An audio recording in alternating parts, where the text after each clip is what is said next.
Officially welcome to the Art of Letting Go Masterclass, everyone. Great to have you here. Nice to see some old faces. Yeah, just let's jump straight into today's presentation. I'll just share my screen with you.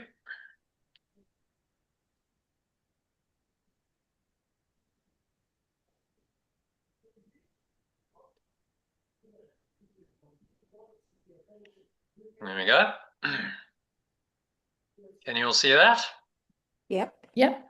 Brilliant. You can hear me okay? You can see okay. So, well, officially welcome to the Art of Letting Go Masterclass, where we're going to be talking about how to let go and find your flow. A couple of housekeeping notes. Can I ask you to mute yourself when you're not speaking, just so we don't have background noise and interference.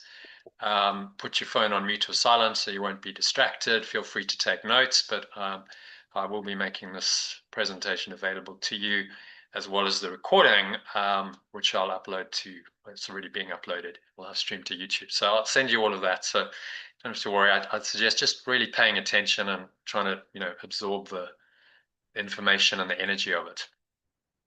So what are we going to be discussing today is how to master the art of letting go of any stressful thought or emotion in minutes, and finding authentic happiness, fulfilling flow, higher purpose, ecstatic well-being, and true success, to thrive through adversity in what are pretty turbulent times. When I first did this, they were turbulent times. They're still turbulent times. If you've been watching the news, all kinds of turbulence happening geopolitically. But that's just the world we live in. How do we do this? By tapping into the transformative power of 7 ancient spiritual techniques. So I'm going to unpack all of this. There's quite a lot in there, but I'm just going to go through it step by step and unpack it all as we go. So what you'll learn and experience tonight, just to give you an outline of that, is guide you through a breath-driven 2-step letting go process, which we'll start with. I'll share one essential skill that you need to master to allow your life to work miraculously. Talk about the 5 life-changing benefits of doing this. Reveal 7 stress-busting techniques to help you to master the one essential skill. Talk about how you can integrate practicing these techniques into your daily life to experience all of the life-changing benefits consistently and effectively master the art of letting go. And then we'll have some time for questions. So I think just to start with, let's do a bit of breathing and this 2-step letting go process, just to kind of get you in the zone. It's going to take a few minutes, but just to let go of any stresses from the day. So I should just start off by just taking some nice deep diaphragmatic breaths. So diaphragmatic breath is through the nose. You just push your stomach out.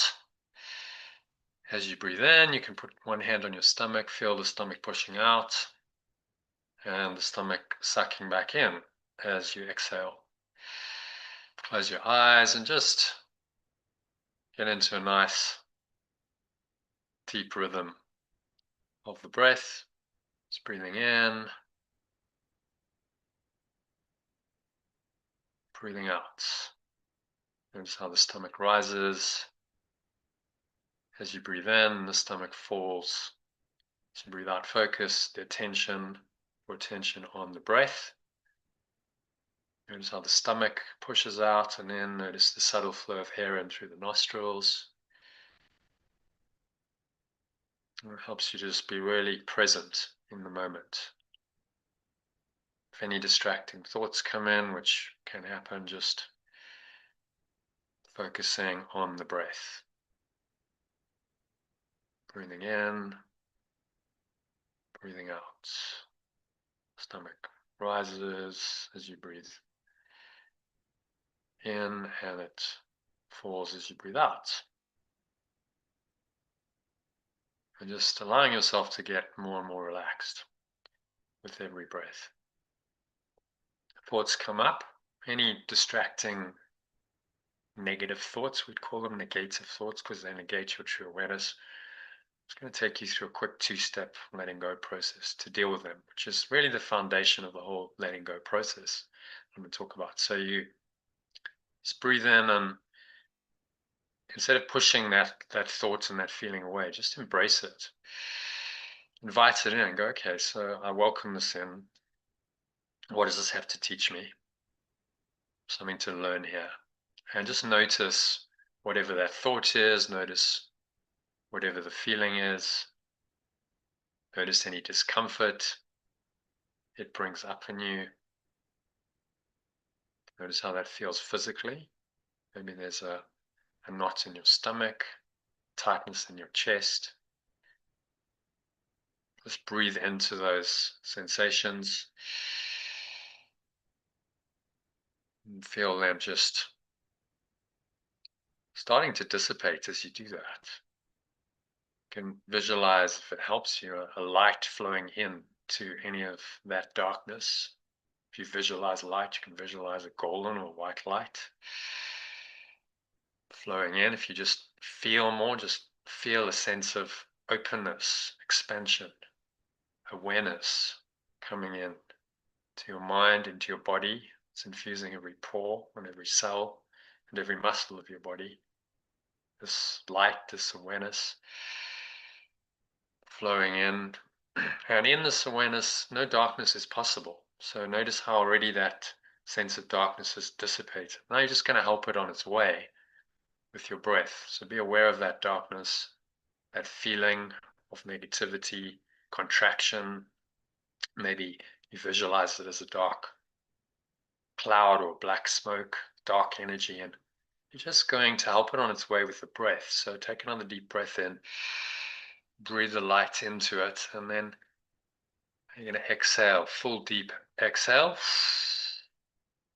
out through your mouth, and have a sense of just letting go of that darkness and the feeling that goes with it. It's going, gone. With the breath, pull the lower stomach into the spine, symbolically just expelling all the last remaining air and breath and negativity out of your mind, of your body, of your energy system. It's going, gone. Pull the lower stomach into the spine again. Hold the breath briefly. Just feel a nice, calm, clear state of empty awareness. And then breathe in again. And you're just going to breathe in this light, this awareness into every pore, every cell, every muscle of your body, every part of your mind, every fiber of your being is in this light. You take a couple more deep breaths, in and out through your nose. Have a sense now of breathing the light in, and as you exhale the light out, and it's flowing through you out into the world. Maybe extend it to everyone in the Zoom room on this call tonight, and to anyone else who comes to mind. Perhaps you had a difficulty with some person today, interaction wasn't pleasant, maybe you had some negative thoughts about someone. Bring that person to mind and just extend this awareness to them. Don't stop there. Maybe include your immediate family, your friends, your circle of influence, work colleagues, acquaintances, social network. And then expand it out. Breathe in again. So you breathe the light in, and then as you exhale, imagine it flowing outwards to the entire town or city you're in, your country, the continent, and the entire world, and on to the entire galaxy, solar system, galaxy, and universe. Because there's no limit to this light. It's everywhere. It's all encompassing. And you're just expanding your mind to the point where you can realize that, where this intuitively makes sense. So have a sense that you are this light. Everyone is this light. And this light is speaking to you right now in the form of a human voice. It shows up in many forms in many ways, but the light or the awareness behind them is always the same. Take one more deep breath in to really anchor this awareness in. Ask it to guide you through this masterclass, to give you the insights, the understanding, help you take any decisions, any actions that it asks you to do. And just accept that that is done by your request. So it is said, so it is done. Amen. Little prayer. And when you're ready, just open your eyes. And now just take 30 seconds to notice how you're feeling. How are you feeling different compared with 10 minutes ago when we started this? Because when you notice those subtle differences, that's when you start paying attention to your thoughts and emotions, and that's how you start awakening. You start becoming aware of what's going on. So if you notice you're feeling calmer, clearer, more peaceful than you did before this process, then just acknowledge that and thank the process and thank Spirit for giving it to you. Okay, so let's move on then. Just to let you know that if you stay the entire course, I'll give you a written worksheet for a powerful 10-step letting go process. That was just a very basic process, but I've done one that's much more comprehensive that brings in the entire metaphysical teachings of the Course in Miracles, which I'll go into a bit tonight, and a 1-hour recording to guide you through it in meditation and explain it. And I'll go one better. If you have the stamina for it, I'm happy to guide you through a 10-step letting go meditation, which takes about half an hour at the end of the session. No obligation. If everyone's too tired, happy to just call it when we end, but I'm happy to do that if anyone wants to. But you need to stay until the very end of the masterclass to get those benefits. Okay, so a little incentive to stay the whole course. Okay, so let me ask you a quick question. Why are you here today? And just pause and think about that for a moment. It's a rhetorical question you have to answer, but just give it some thought. And you're only here because you're looking for something. No one shows up to an event like this unless there's some kind of search going on. So you may think you're looking for one of these. Maybe it's relief from stress, anxiety, depression, disease. These are pandemics in today's society. I'm doing some research a couple of days ago about the prevalence of anxiety and depression, and it's huge. It's something like 970 million people worldwide who suffer from some form of mental disorder, mostly anxiety and depression. Maybe it's better health, however you define that, better physical health, better mental health, more wealth, better relationships, a better quality of life and lifestyle. Maybe you're looking for true purpose and meaning in your life, spiritual awakening. So all of that's well and good. I'm not saying that none of that's valid, but ultimately, let's look at what you're ultimately looking for. Any ideas, anyone? What are you ultimately really looking for? If you're going to put it into one word. Peace. Peace. Yeah. That's funny. Yeah. For me, it's peace of mind. Peace. I've called it happiness. So happiness, peace, joy, that they all just words that point to the same state of mind. We're looking for that just that feeling that we're okay, that everything's okay. I'm feeling good about myself and the world, and everything's okay. And I'd call that foundational happiness. You could call it peace as well. In the end, the word is just a pointer. But I've used happiness, so I'll just stick with that for the rest of the presentation. So why haven't you found lasting happiness or peace? That's a good question to ask, isn't it? So you're obviously still seeking something. And that's because you've been looking in the wrong place. There's Dawn joining us. Great. So Welcome, Dawn. We just started, so yeah, just pick up where we are. Right. Archie and Domenico, you'll know, are both in the room. So Hi, everyone. hi there. Hi there, Dawn. Okay, I might ask you to share a bit about your experience of last year, Dawn, when the time's right. But for now, yeah, you can just mute yourself and listen. So the problem is we've been conditioned to look in the wrong place. Society conditions us to think that you'll be happy when you have better or more of something. That's just how the program works. Call it the ego program. And we constantly bombarded these kinds of images, young, fit, healthy, sexy bodies, which belong to 20 and 30-year-olds and not 50 and 60-year-olds. Generally, you don't see much of that. Occasionally you'll see someone, I've seen Tai Chi walking and they're appealing to men over 50, and then they show this, ripped, lean 50-year-old. But I mean, that's the exception. Most people are not that. And at some point, the body fades. I've just had my dad pass away a couple of weeks, no, about a month ago, and in the end, his body was just finished. It was just like ready to expire. So you can't really rely on the body, because we know the body's going to age and die, and we're all going to get old. And if your identity is related to that, you are going to suffer. It's inevitable, which is why there's such a prevalence of Botox and plastic surgery, and because everyone is trying to hold on to that elusive youth, and of course you can't. In the end, the body is going to age and die, whatever you do. Maybe it's wealth, it's things wealth can buy, fancy car, nice cars we know break down. Maybe it's a beautiful house. We think, wow, just when I get my dream home, then I'll be really happy. We'll go to Hollywood and ask various celebrities if houses like that make them happy, and they'll answer that they don't. It's not the house that you live in. It's going to make you happy. It's your state of mind.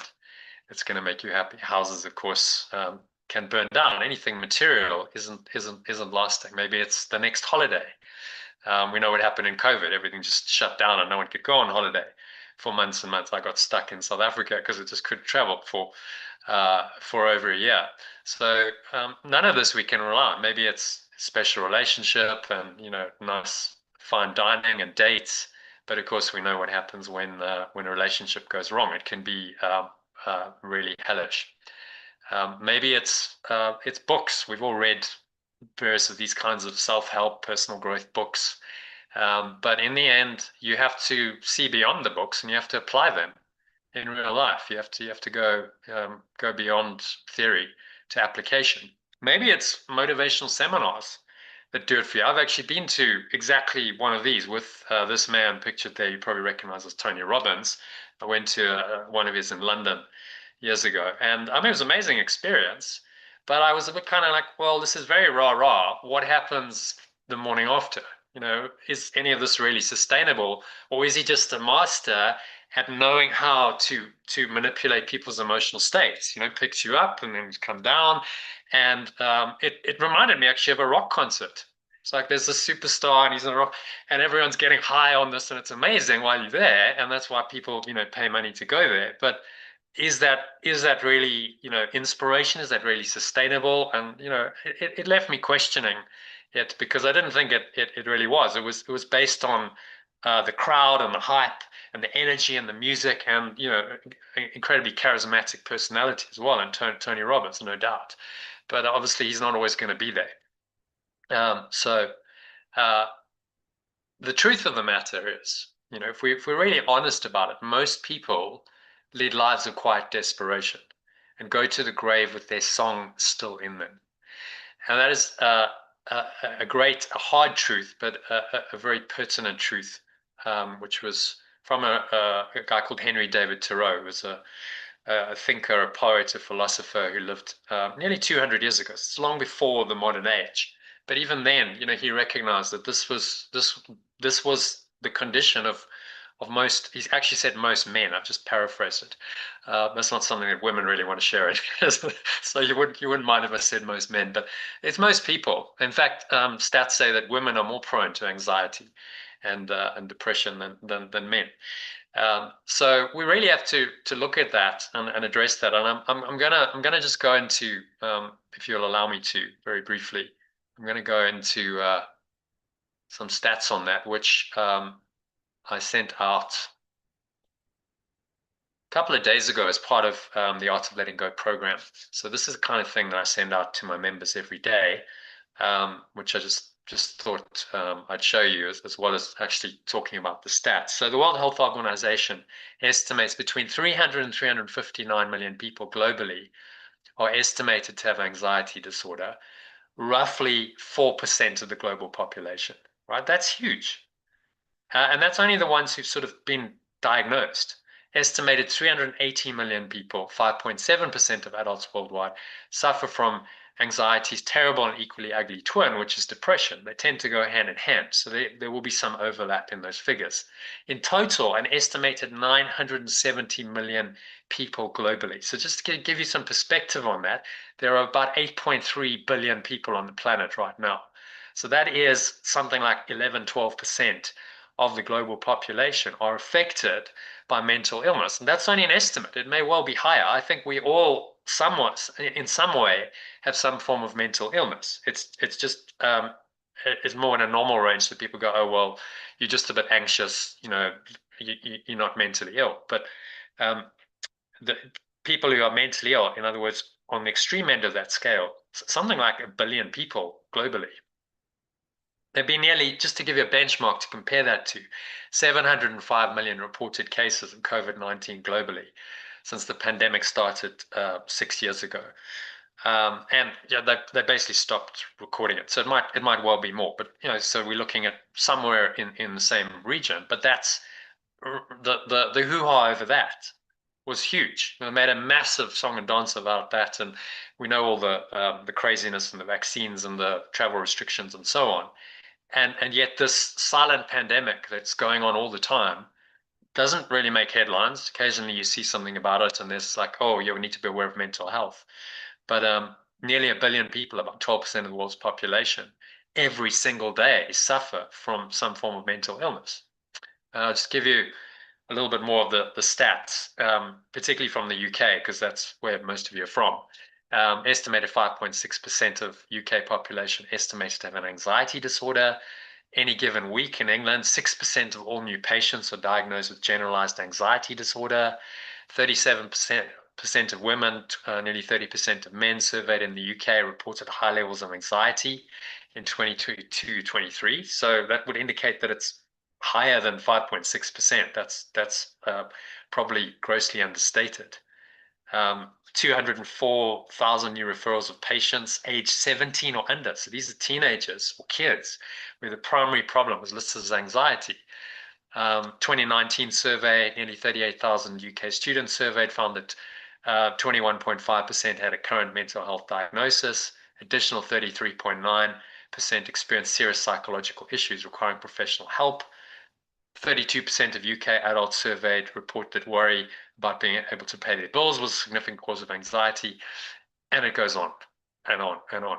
I could quote more and more stats from the UK, from other countries. But I think this insight by Henry David Thoreau is even more pertinent than ever. And Deepak Chopra really put his finger on it when he said stress and anxiety are really one and the same emotion.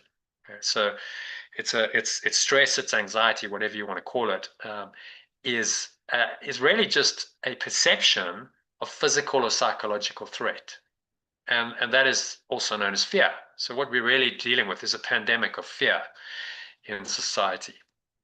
And the cost of that is huge. Just a couple of estimates from the UK: 18.5 million working days lost in the public sector alone in 22. The cost of poor mental health, including anxiety-related disorders, estimated to be 300 billion per year. Again, that's probably understated. It's just an estimate. That's only in England alone. Never mind the rest of the UK, never mind other countries like Europe, the US, and so on. So this is, I believe it's the biggest problem globally, and it's not really being addressed. The idea of my work, the Art of Letting Go course, is to address it directly. Say, right, let's really look at this. Let's be aware of it, and we can actually do something about this with a systematic process of mind training. It's possible to do something about this. Pills, the medical industry fails us. The answer is not give you a bunch of pills and medicate you and numb you out, because you haven't really addressed the underlying cause of the problem, which is in the mind. The pill just masks that, and I think we everyone here probably is aware of that and knows that clearly isn't the answer, especially if you've been on them, because we know that they have very deleterious side effects and it's difficult to get off them. One who did my course said, she said, I wish I'd never gone down that route. I wish I'd never started, because it was just a nightmare to get out of it. She did eventually, but to get out of it was really difficult. So, all of that just leads to pain, to heartache, to addiction, a lot of suffering. Psychology can be helpful, but a lot of the time, I don't think it gets to the core issue. People talk about their past and their trauma, and they never actually resolve it. They never actually let it go. I know people who've been in therapy for years and years, and they kind of get wedded to their therapist. In fact, it's called a patient therapist breakup. Sometimes they just actually have to break up because it becomes a codependent relationship and not healthy. And that was from a psychiatrist I once was doing some business with, and he told me his story. And he was in therapy for 2 years, and then he had to break up with his therapist because he just said it wasn't helpful anymore. So the truth is, all mental illness is some form of external searching. We are searching for something outside of ourselves. I've got someone with a handful of dollar bills in her hand because money is the symbol of that external search. We've invented this thing called money in order to allow us to go and buy things that then fulfill that need to search outside of ourselves. If we didn't have that need, would we have even invented money? That's an interesting question. Maybe we would have on some basis, but I don't think it would be nearly as prevalent and as dominant a force in society as it is now, because there are other ways of meeting basic needs than through money. But money is the means of our external searching, which is why it is given so much value in the world. So where you will never find authentic happiness, right? This is a quote from Dr. Laurie Santos, who is a professor at Yale, I believe, and publishes a podcast called The Happiness Lab, which is really good. Check it out. It goes into many different teachers and teachings through the ages. So she says, we often think we know what will make us happy, but the science shows us our minds don't always point us in the right direction. We long for fame and money, or a beach body, or a new car, everything that I've just mentioned. We expect these things will make us happier, but those expectations are flat out wrong, right? The research shows that. They just don't work, even though people still have them and they're still very prevalent expectations in society. What the research really says is very interesting.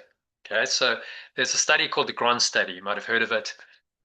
This quote is from a five years or more. It's now been going over 80 years, but at the time it was 75 years.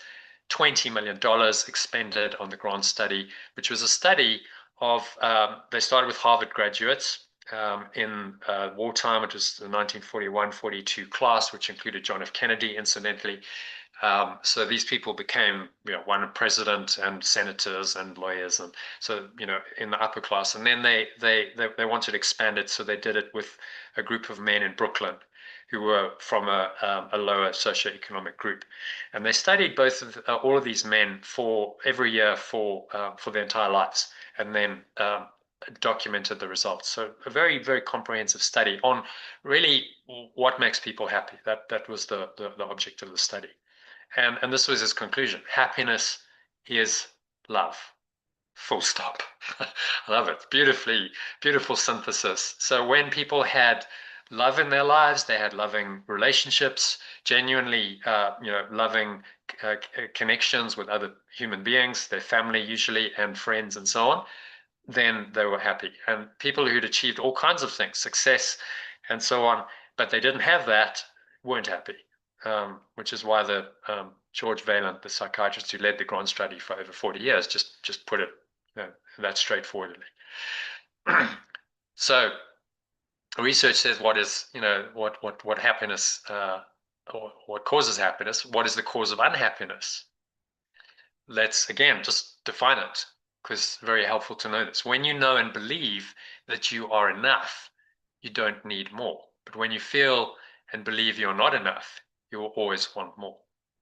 A lady called Marisa Peer is a UK hypnotherapist to various celebrities. She's worked with the likes of Princess Diana, Amy Winehouse, and various others who she doesn't disclose because obviously there's some confidentiality. You only disclose the dead ones. Obviously didn't listen too well to her.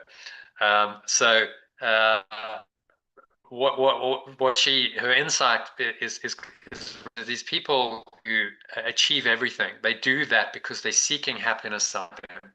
And when they actually achieve their goals and become the superstar and the celebrity, and they have all the money and adulation in the world, they then don't know where to turn, because they thought that was going to do the trick and they were going to be happy, and then they're not, and then they despair, and then turn to drugs and alcohol and sex and whatever else to fill the gap.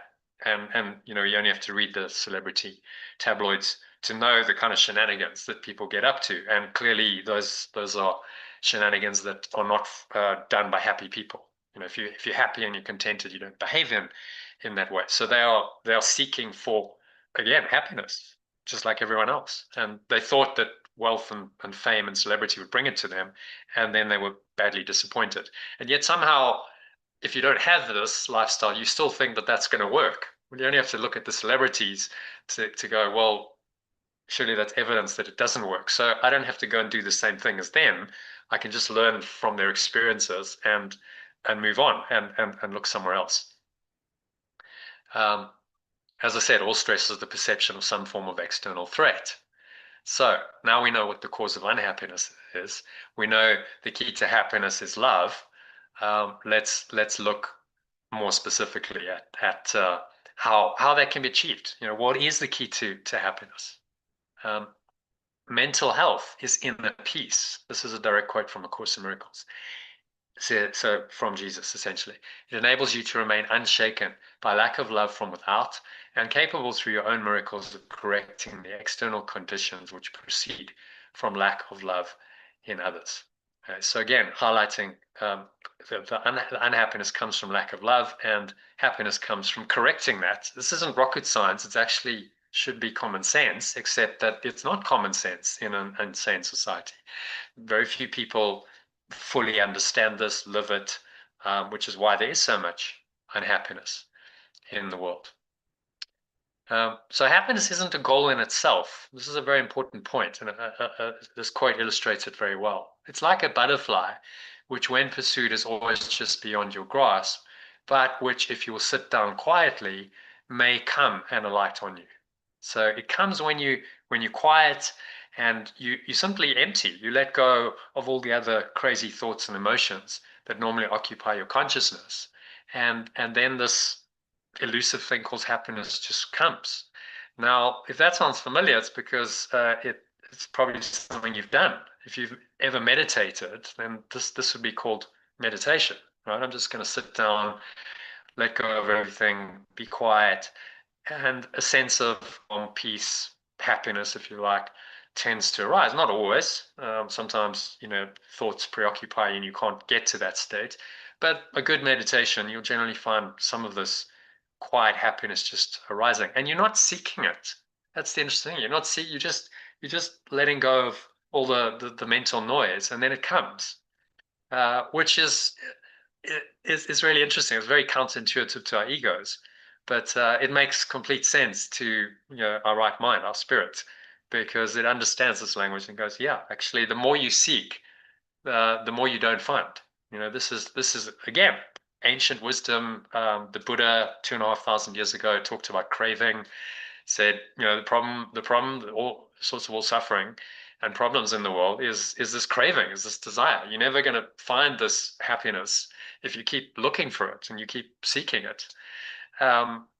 Profound insight, and yet we've constructed in today's world, a modern world, where that insight's largely overlooked and everyone's still seeking it outside of themselves, which is kind of extraordinary. But that's the upside down, insane world we live in. So where can you find authentic happiness? Let's look again to, this is a modern master, a guy called Mihaly Csikszentmihalyi, who coined the term flow. He's a professor of psychology, an author who studied human consciousness for 50 years, learned a lot of his teachings from Carl Jung. And this is what he said: to know oneself is the first step toward making flow a part of one's entire life. To know oneself. But just as there is no free lunch in the material economy, nothing comes free on the psychic one. If one is not willing to invest psychic energy in the internal reality of consciousness and instead squanders it in chasing external rewards, i.e., seeking outside of yourself, one loses mastery of one's life and ends up becoming a puppet of circumstances. Beautiful quote. That could have been said by any spiritual master through the ages. I just picked him, really summarizing, a great truism which everyone needs to learn. You'll notice that in the background I've got a picture that's actually from the Matrix movie. You notice Neo's head there if you look carefully, when he was in that famous scene when he was in the Oracle's room kitchen, and she points above and says, what is that? Temet Noska, what does that mean? Know thyself in Latin. So this is the ancient wisdom. Know thyself, know who you are, and happiness comes.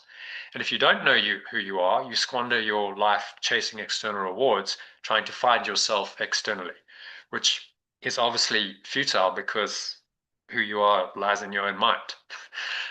When we state it in these blunt terms, it should be obvious, but the world doesn't work this way. So it's not obvious, which is why I guess there's a place for this kind of teaching still. In fact, a great need for this kind of teaching. So happiness often relies on just one character trait, and that is self-discipline. We need to have the discipline to control our minds, to let go of this external seeking and desiring, and start going within instead. And if we do that, then happiness will come. So we're boiling it down now. It comes down to self-discipline. And you'll probably know from your own life and from watching other people's lives that the people who are the most self-disciplined are generally the happiest. And when you're not self-disciplined, then you're not happy. We've all been through times in our lives when our self-discipline wavers. And if you correlated that with your state of happiness or unhappiness, you would notice that there's a correlation, quite a strong correlation, right? So you might say, well, the self-discipline to do what? And this is the key, the one essential skill that I promised to reveal, which isn't really a secret. You've probably cottoned on to already. It's in the name of the whole masterclass, but it's to let go of any negative thought and emotion when it arises, so you can experience, and that is the one essential skill. Happiness or unhappiness is always experienced in your own mind. Only your own negative thoughts and feelings can make you unhappy. Therefore, logically, learning how to let go of your negative thoughts and emotions must be the key to your happiness. Right? So I'm taking some time to get here, but I hope you can see the sequence of the logic. If everything I've said up to this point is true, then this must be the logical conclusion. Learning how to let go of your negative thoughts and emotions becomes the key to your happiness. Okay, great. We've boiled this elusive thing called happiness down to one key skill, one essential skill that you've got to learn. Not hundreds of things, not a list of 7, 10 things.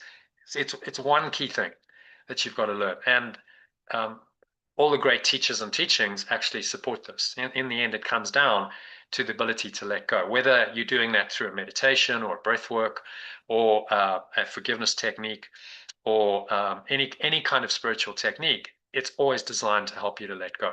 So that's the first benefit of letting go, is this sense of an authentic happiness. You could also call it peace, right? Inner peace, authentic happiness.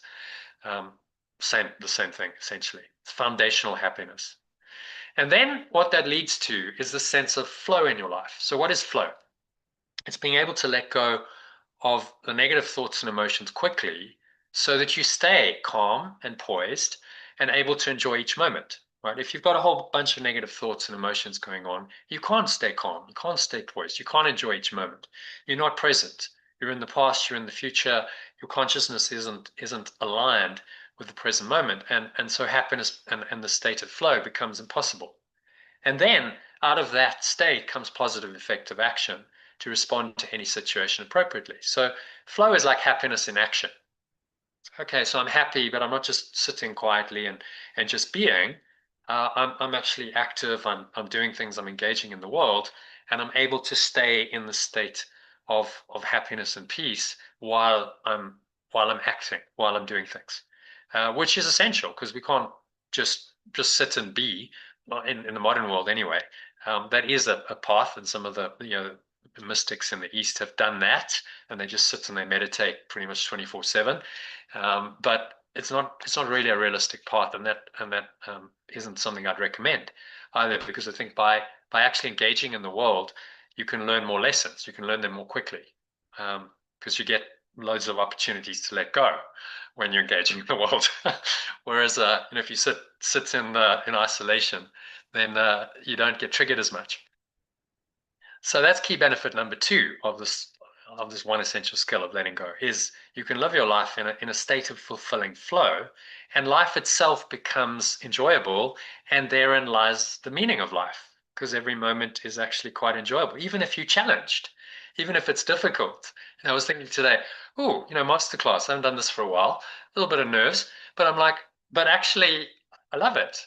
That's that feeling of brings you alive. That's where you get a lot of your joy from actually acting.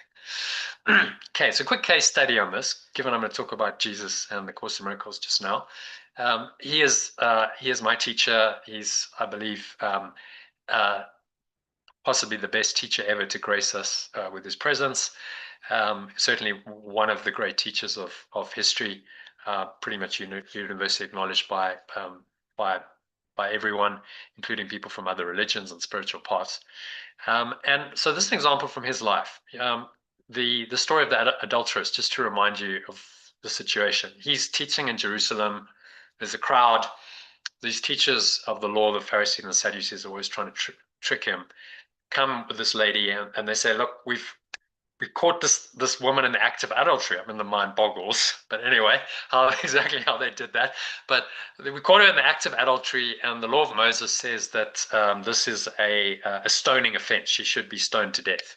What do you say, teacher? What do you say, rabbi? As they would have said, because rabbi was teaching in Jewish, in Hebrew. So very, very tricky situation, because they want him to say no, you shouldn't, and then say, well, you now defying the law of Moses, so stone him as well. Or yes, in which case he's now got to watch this woman being stoned to death, and they've taken away his power. Very, very high pressure situation, right? He could have got hurt or died. She could have died. The stakes were high. And this is what he says. First of all, he goes down into the ground, and he draws something in the earth. Now people are going, well, what could he possibly be doing? He was just giving himself time. That's what he was doing. And it looked like it was meaningful. So people are like, oh, okay, what's he? No, he was just doodling to get himself together to ask for guidance. And then this beautiful one-liner comes up: let he who has never sinned cast the first stone. What? Just totally floored everyone. No one knew what to do. Everyone drops their stones, walks away. The woman is left, and he says, is there anyone left to condemn you? She says, no, sir. And he says, well, then neither do I. Go and sin no more. Wonderful, wonderful example of flow in action. Like, okay, so really tricky, difficult situation. If he panicked, he could have died that day. She could have died. But he knew exactly what to say, because he was tapping in to the guidance, and he was able to call on that and go into a state of flow and say exactly the right thing for the situation. So let's look at flow again, another definition. It's when we act freely for the sake of the action itself, rather than for ulterior motives, that we learn to become more than what we thought we were. Very, very profound quote. So I'll just unpack it. It's when we act freely for the sake of the action itself. So there's no ulterior motive. I'm not doing this for a future outcome because I've got an agenda. It's just that this feels right. This feels good. I'm just gonna do it in the moment. And there you see a picture of a man and I presume his daughter just having some fun and laughing. This isn't something like, oh, I'm doing this because I want to achieve an outcome. It's something that we do spontaneously because it feels good in the moment. And that's enjoyment. You're in a state of joy. And then, interestingly, we learn to become more than what we thought we were. So this has a profound psychological benefit because we actually discover who we really are through that process. We're not seeking anything. We're just in the moment. We're enjoying the moment. And the more we do that, the more authentic we become, the more we learn, right, this is who I am. I am that presence that is in the moment. I'm the awareness that is joyful, that's happy, that's present, that's naturally kind and loving and generous. And it just happens when we let go. See the logic of the sequence. We have to let go of what stops us from acting freely in the moment and acting for the sake of the action itself. And that's all of our conditioning and our programming. And I know I can't do that because, people are going to judge me and what are they going to think? And, all of that nonsense. This is just saying, become like a child, essentially, because children don't have the same level of conditioning, certainly when they're young. As they get older, unfortunately, they develop it. But they're not self-conscious. So they just, act freely. I was talking about dogs the other day to Elaine, who may join us just now, one of our members. And same thing, a dog doesn't have any of that conditioning. So a dog can just be happy and joyful. There's none of the human programming and conditioning. And so the dog knows who it is more authentically than most human beings. That's the sad thing, which is why they're more happy. So we're going to summarize that in some kind of diagram. Authentic happiness then leads to flow in every aspect of your life, then leads to a healthy, meaningful, extraordinary, ordinary life filled with miraculous experiences and results. Right? So but you have to have the foundation in place first. If you're not happy, then you won't find flow. And if you're not happy and in flow, there's no way you're going to find a healthy, meaningful, extraordinary, ordinary life. It becomes a grind. You might just grind your way to results, but we know that that's not very sustainable, and things like depression, anxiety, and so on go with that path. It's a very hard way, and very unfulfilling because none of those results really mean anything if you're miserable achieving them. So this sense of a higher purpose and ecstatic well-being are huge benefits, and those are benefits 3 and 4 of letting go that come kind of automatically. They follow from happiness and flow. It all follows in a positive cascade once you set things in motion. So benefit 1 is the key to authentic happiness: how to let go of any negative thoughts or emotions, no matter how challenging the situation provoking them seems to be. Then the key to fulfilling flow: how to remain poised and enjoy the moment while taking positive action to respond to any situation appropriately. Then the key to higher purpose and ecstatic well-being: how to be happy and flow, and in flow in every aspect of your life, and live a healthy, meaningful, extraordinary life filled with miraculous experiences and results. And if you can do all of that, then I would say that is true success, right? That whole package, if you're living a life like this, and very few people do, but you could say you're leading a truly successful life, irrespective of what your results are. It's your experience. It's the quality of your daily life, your daily experience, that really matters. And all of that packaged together, I call, that's my definition of success. You may have your own, but success certainly can't be measured by external results alone. That becomes obvious from looking at the lives of celebrities and billionaires and so on, who can be utterly miserable having achieved all of that. We've seen that. It has to take into account the quality of your consciousness and of your daily experience of life. As Jesus said, this quote from the Gospel of John: "The thief comes only to steal and kill and destroy, but I come that they may have life and have it abundantly." And this is what he was talking about. This abundant life is true success. However you want to phrase it, but he talked about it. Other teachers have talked about it. They didn't mean you to be to be miserable and have an unhappy experience in life. They meant you to live life to its full, to be joyful, to live an abundant life while you're here, with the promise of, another life once you leave this earth, that there is something else. But they're not saying, well, just commit suicide because this life is all terrible. They're saying, no, there is a way to actually live an abundant life, from these spiritual principles. But it's going to require some mind training. It's going to require some work and some discipline. It doesn't just happen generally. Occasionally someone just gets it and is enlightened by accident, but that's a very, very rare occurrence. For most of us, it's a lot of work and a daily practice of letting go. So that's where it starts, which then leads you to a state of what I call authentic happiness or peace, then sense of fulfilling flow, and then higher purpose, ecstatic well-being, true success, and abundant life follow. But if you don't let go, then there's no happiness, there's no flow, and all of that just gets cancelled out. So I hope you can see why letting go is really the key skill. It's also called forgiveness. It's called surrender. It's called acceptance in some traditions. But I like the word letting go, the phrase letting go, because it describes very accurately what it is. Forgiveness is like, okay, yes, but what does that actually mean? How do you forgive? The word doesn't describe very well what the process is. Letting go is like, okay, if you say to someone, you just got to let it go, we kind of all know what you mean. Yeah, I know I'm holding on to this negativity and it's really eating me, and I've got to just drop it. I've got to let it go. So we kind of know what it means. The question is, how do you actually do it? So how can I actually learn to let go and find my happiness and flow in life? That becomes now the question.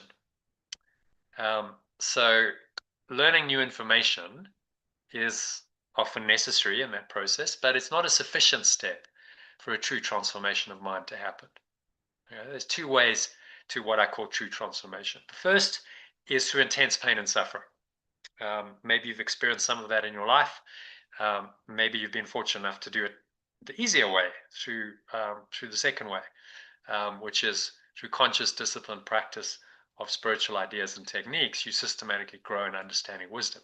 In practice, we do both of these. We have a degree of pain and suffering, and that forces us to look within and to go on a search, and then maybe we end up engaging with spiritual ideas and techniques, and we start practicing them, and that helps us. And then we get another challenge, and we get more pain and suffering, and then maybe that spurs us on to go even further into the way of mastery, right?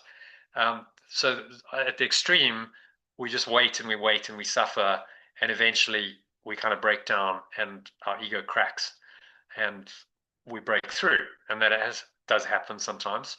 Can think of Eckhart Tolle as one example, Byron Katie another example of people who really went through a lot of pain and suffering, and then suddenly it just kind of, the ego's shell just cracked open and they kind of woke up. But they had to go through years of pain and suffering, and really pretty intense pain and suffering. Eckhart got to the point where he's like, I just can't stand this anymore. Like, I'm so done. I can't stand myself anymore, was his thoughts. And then he went, well, maybe there's two me's. Maybe there's like a me that can't stand the other self. And because he was in so much pain, it just kind of cracked his ego open.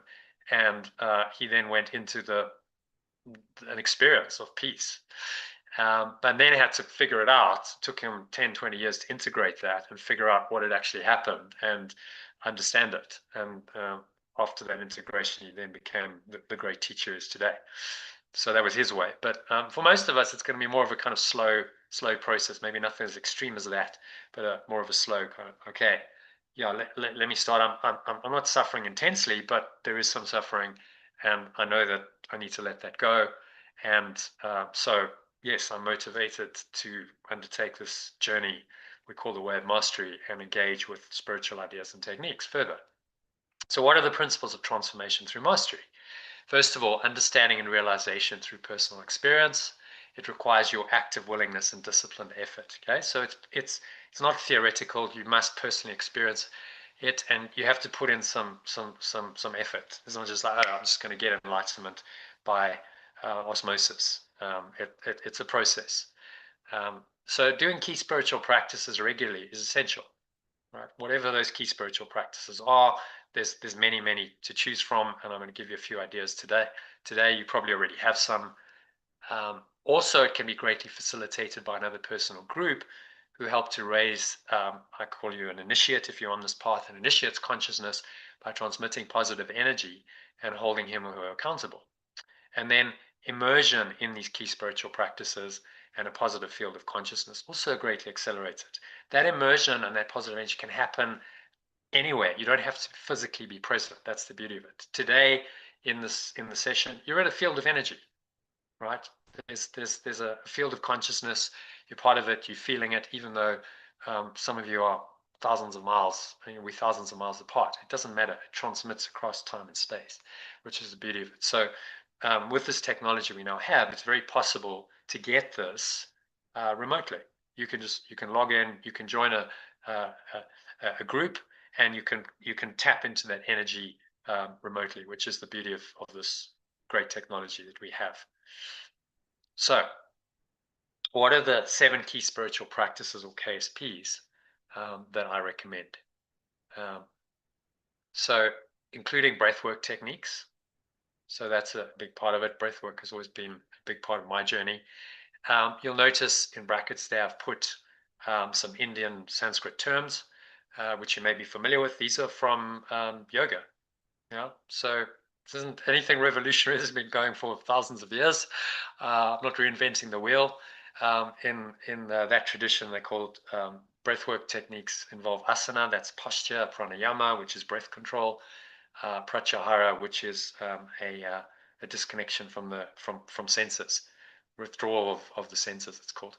Then secondly, a multi-dimensional kind of meditation, which is everything in breathwork plus there's 2 types of meditation in yoga called dharana and dhyana, sort of a more introductory type, dharana, and then as you go deeper and you get really established in meditation, you go into really deep states of connection with your source. That would be called a dhyana, but it's a progression. You don't just get to dhyana. You generally have to start with dharana and progress. Forgiveness or letting go. In yoga, that shows up in the yamas, yamas and niyamas. These are observances. We say, I'm going to abstain from something like, eating meat or smoking or drinking, or I'm going to follow a healthy practice like tongue scraping. These are the, sort of some of the foundational practices of yoga.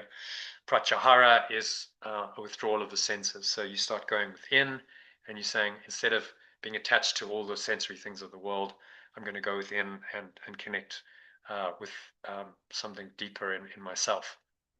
Group discussions, that's incorporated into the niyama, a branch of that called svajaya. Getting quite technical, but if any of you want to go and check it out, it's all there. And that is the idea of study and discussion, which has a part to play in the yogic practice. Reading and listening to spiritual texts, again, that's a big part of that tradition. Fasting and abstinence, that's again the yamas and the niyamas. So that doesn't just mean fasting from food. It means fasting from unhealthy practices. For you, that might be watching too much TV. It might be binge eating. It might be using a substance that's not good for you, like smoking, drinking, drugs, alcohol, and so on. And just letting that go for a time. And if you can let it go for 6 weeks, maybe you can let it go forever. Because why can't you carry on if you can do it for 6 weeks? Once they say after 3 weeks, you can establish a habit, and then why would you go back? And then finally, an end-of-day reflection, which includes elements of asana, that's posture, pranayama, breathing, pratyahara, withdrawing the senses and going within, and dharana, a kind of reflective type of meditation. So these are all practices that are built in to the Art of Letting Go course and program.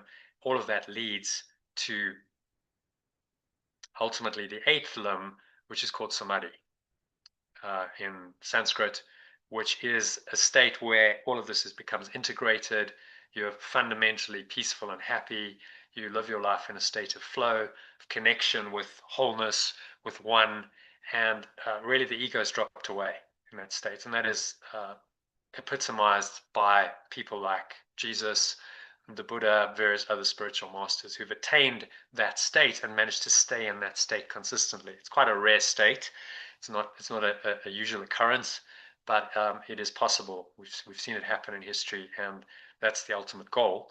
But if you're practicing all of these and you're doing that daily, you're on the journey, you're on the path. And enlightenment, you're on a journey of enlightenment rather than a destination to enlightenment. I prefer looking at it that way, because when is the finish line? When you die, when you attain that perfect meditation, and then that state lasts for half an hour, and then it's gone. When does it come? It's more of a process. It's a work in progress, and it's a process. And so the idea is to integrate all of these things into your life. And that's really what the Art of Letting Go course is about. So allow me to just give you a quick overview of the Art of Letting Go course that I've put together and run over the last 8 years, every year.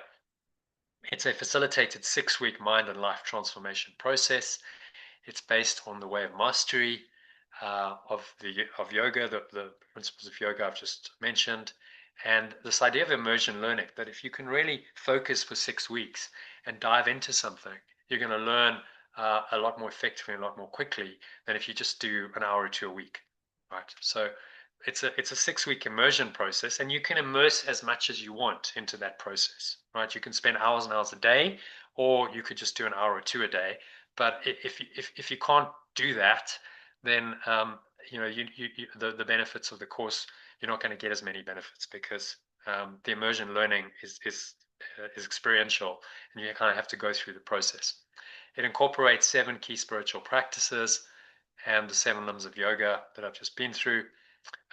These include live and recorded daily online meditations and discussion sessions, a 2-week breathwork course, which I'm about to relaunch. I went to South Africa in December and recorded some videos. It's currently being produced, and you will get that as part of the course. It'll be ready by then. I'm going to put it into a web app, and the videos are much better than the other ones that I had. So that's going to be an included benefit, and something that I'm really looking forward to seeing your feedback on it, because you'll be one of the first group to try it. So the goal is to help you learn to let go of fearful, stressful thoughts and emotions whenever they arise, so you can start consistently experiencing the key benefits that I've just been through. Just to summarize again: authentic happiness. You'll know how to let go. You'll know how. It doesn't mean you'll always do it straight away, but you will know at the end of the 6 weeks exactly how to let go of any negative thoughts or emotions, no matter how challenging the situation provoking them appears to be. And you can then make the choice to be happy instead. That's what letting go is. It's the choice to be happy instead. But there's a process to this. There's a way of doing this, and it's probably the hardest skill we can learn, which is why it really needs 6 weeks of dedicated time. And if at the end of 6 weeks you want to continue, there's a 1-year program, because it's an ongoing journey. So a little case study, another case study in this. This was someone called Phil. I think Patricia will remember me, did the first course I ever ran. And he'd been studying the course for 27 years, Course in Miracles, for 27 years at that point. His comment at the end of the course was, "I've learned more about the course." He meant A Course in Miracles, because course students call it the course, as you'll know if you won, in the last 6 weeks than in the last 27 years of study, which was possibly the greatest compliment I've ever had, given that he was almost double my age at the time. I was like, okay, under a bit of pressure here. He studied the course for double the length of time that I had at that point. And he mentioned that learning how to forgive truly was the key benefit that he got from the course. So, really high praise. That's some of the best feedback I've ever had from a very experienced Course in Miracles student. And unfortunately, a lot of people might have studied it for years, but they haven't gone to the essence of it. They haven't really understood the core of it. And one of the reasons for that is they haven't studied the text. And I'll explain exactly how I'm going to make that a lot easier for you if that's your case. A lot of them do the workbook, but not the text. So this was an email he sent me on the last day of the course after doing a holotropic breathing session, which I'll talk about later. So just a powerful breathing technique that can facilitate this kind of transformation. It actually happened the day after, but he repeated the holotropic, the music which I'd given him in the morning after, and then he had this breakthrough. And it wasn't just the holotropic; it was the entire course. He'd been in this quite an intensive process for 6 weeks, that then led to this breakthrough, which he describes. By the way, I've shared this with his permission.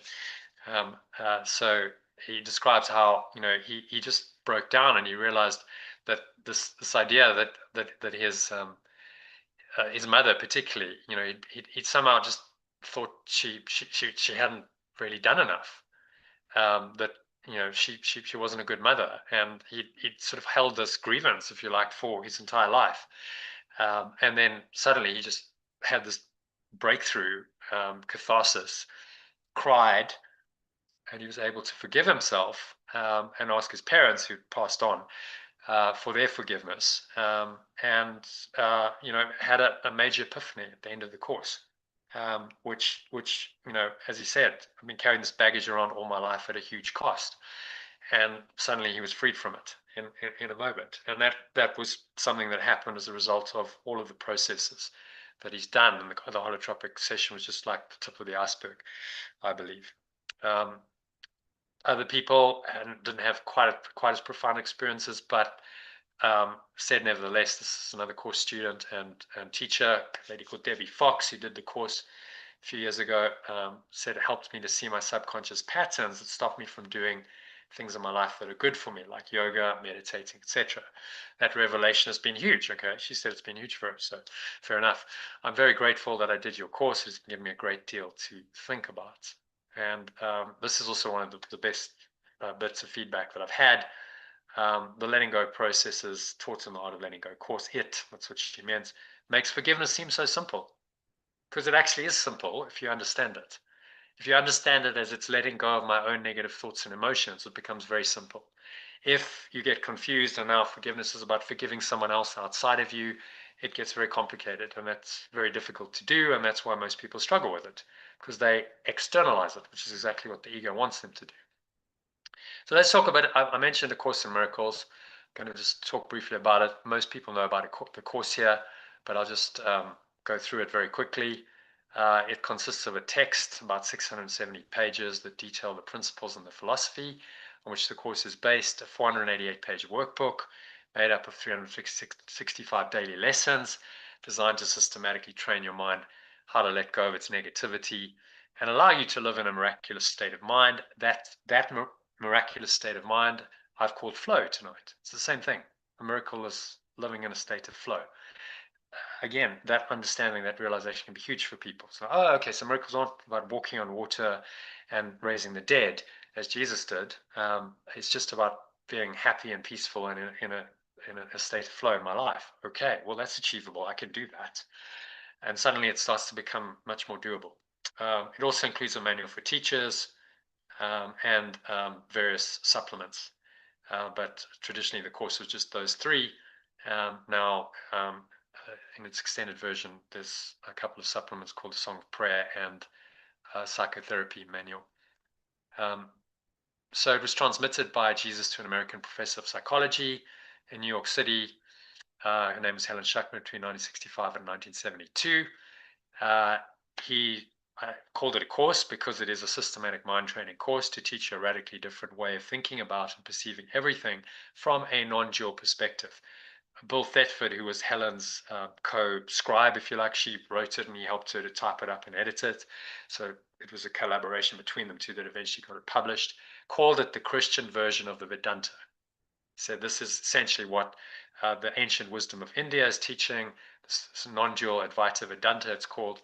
And he said this is just the Christian version of it, framed now in a modern context, with some modern psychological concepts pulled in. So it's a very interesting combination of Christianity, this sort of Eastern non-dualism, and modern psychology, all kind of mixed in this very skillful way that I don't know any other book that's done this, which is why I believe it's the greatest spiritual book, in fact, probably the greatest book ever written, because of that reason.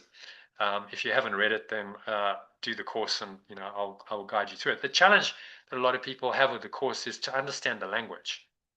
A lot of the time that turns people off. So what I've spent the last 7 years doing is translating every part of the course.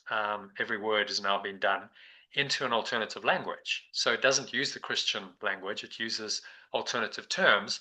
And most people who've studied it through the Art of Letting Go course and program have said that that's very helpful. So it helps them to understand it more. And this is how, if you never really got into the text before, this is how you can really start to get to grips with the text and understand it, so that you can really learn the foundational principles behind how to forgive or let go of every false and therefore negative belief, thought, and emotion that causes you and others to suffer. Right? That's the goal, is forgiveness or letting go. But if you don't understand the metaphysics of the course, you're never going to be able to do that, because they rely quite heavily on understanding the metaphysics and the truth that underlies every situation. And so it becomes a spiritual path that will allow you to live a happy, truly successful, and abundant life. In other words, living miraculously on flow, and escape this world entirely, ultimately, right? That's the ultimate goal. But while you're here, of course, is saying, well, just live miraculously, live in the state of flow, and that's pretty good. It's the best you can do. You can actually be happy and peaceful, even in an insane world. And when you're ready to leave, then you leave. And if you've learned your lessons, you never come back. And that's a very happy day. That's graduation day. But in the meantime, you have a life to live, and you have lessons to learn. And this course and this program that I've developed can help you do that. A couple of well-known students and teachers, Marianne Williamson, she ran for president did she run in the last one? She ran in the one before. I think she ran in the last one as well. She didn't succeed, nevertheless. But she's trying to do a bit in the world, and she really popularized the course in the 80s. She wrote a book called The Return to Love, based on the principles of Course in Miracles, which Oprah picked up. Oprah's another one. There's Oprah, who through Marianne, who's one of her friends and mentors, has studied the course. Nelson Mandela quoted from Marianne Williamson's book in his inaugural speech when he came out of prison, which is quite something. So he must have read that book in prison and been indirectly exposed to the principles of forgiveness that she talked about. Otherwise, he wouldn't have been able to quote from it. Did he ever read A Course in Miracles? I don't know. It's not, no one knows that, but he was certainly exposed to the ideas through Marianne's book. Which is how it works, and we know what happened in South Africa was a miracle. We've there's a couple of South Africans here. We know, quite phenomenal. 30 years ago it looked like civil war was on the cards, and then suddenly this man comes along who understands radical forgiveness as the course teaches it, and wow, suddenly the country's transformed and it's all peacefully happens, and you're like, how did that happen? That was a genuine miracle. Deepak Chopra, another one who studied the course, I've mentioned him already. Wayne Dyer, in his latter years, last 10, 15 years of his life, really got into the course and some of the Eastern teachings, and moved away from mind-oriented stuff and psychology, which is where his career had started, which is an interesting shift. Eckhart Tolle, you've probably seen some videos of him on stage where he's reading from A Course in Miracles, and he's acknowledged as one of the great spiritual texts. And then there's me, who's not so well known at the moment, but I'm doing my bit for the course. So let me just talk about who I am just for a minute or two. So that was me as in my late teens, early 20s. I was a professional squash player. Decided to abandon my academic studies at the age of 21. I did a business degree, but decided I had this calling and I wanted to go and become a professional squash player, and so I abandoned that, and that led me on a path of personal growth and spiritual growth. I learned to meditate, came to the UK, learned to meditate. I started practicing breath work, to improve my breathing. I started looking at my diet. I was doing all the foundational things that actually yoga talks about. I was just doing it because I wanted to be a better squash player. Little did I know that that was actually the purpose. I thought it was to be a better squash player and become a world champion. But I had my first major letting go experience at about 29 when I realized that this ego dream I'd held for nearly 15 years, 20 years probably, just wasn't going to happen, right? I was 29. I hadn't done it. It was too late. You know, if you haven't made it by 29 in the squash world, it's not going to happen. And I had to let go of that whole identity, really, which was difficult, but I found it liberating. And suddenly I found this tremendous sense of peace in the emptiness. And I carried on playing the game for another decade, probably played better than I had before because I was able to get into flow more often. I had a profound experience, spiritual experience on squash court, which I'll share just now as well. So, I learned the hard way, that letting go is what works. And that opened my mind to spirituality. I was then like, okay, maybe there's something more. There's more to life than just goals and achieving things. And at that time, Eckhart Tolle just brought out Power of Now, so I was reading it and I was like, wow, this is like so radical. It's saying just be in the now. And in fact, he was saying don't visualize and don't visualize what you want in the future because it takes you out of the now. I'm going, okay, whoa, that's not what I've followed for the last 20 years. So which of these is true? And there was a bit of difficulty for a year or two while I sort of figured that out. But eventually, more and more, I was called to the path of letting go and going, yeah, actually, this just because it makes me feel better. I'm happier. I'm feeling better. I don't have this obsessive compulsive drive now to achieve a goal in the future, which had driven me for nearly 20 years, which never came. The letdown was huge. Imagine, like, you're going to be world champion and you've set yourself up like this, and this is your happiness, and then I was going to become a motivational speaker based on my success, and I just had to like go, that whole bubble just got pricked, and had to realize that this wasn't going to happen. Phenomenal letting go experience. It's difficult, but I'm very, very glad in hindsight that I didn't achieve my ego goal because I would probably never have had that experience, and I'm probably be on a very different track now, doing maybe motivational talks all over the world, being a classic motivational speaker, what the mind of man can conceive and believe it can achieve, da da da da da. And I really had to question that whole philosophy and say, well, maybe that's not true. Maybe it's not me who's failed. Maybe the philosophy has failed me. That was the question I asked myself. And obviously that opened up a whole world of spirituality, which I hadn't been aware of, or vaguely aware of it, but I hadn't really gone into it. And that was amazing. And then I started to teach it a bit more. That is actually Ponta Dora, where I met Dom. You might recognize it. And I started to run retreats and workshops and seminars because there was a calling to teach it and teach these principles in a way that was understandable to people. I spent several years doing that. Got recognized by Success University. They published 10 Steps to Overcoming Fear in the days of CDs. Then I came to London about 12 years ago to help a friend to raise some money for a business, and I met she wasn't my wife then, but she's now my wife, Deborah. You can see in the picture there, that's us in Oxford Street, I believe, over Christmas time. Moved to the UK, and that was sort of the second major letting go of my life, because I had to let go of a life in South Africa. I had a lot of fun. I had community. I had friends. My family was there. I'd built a little business.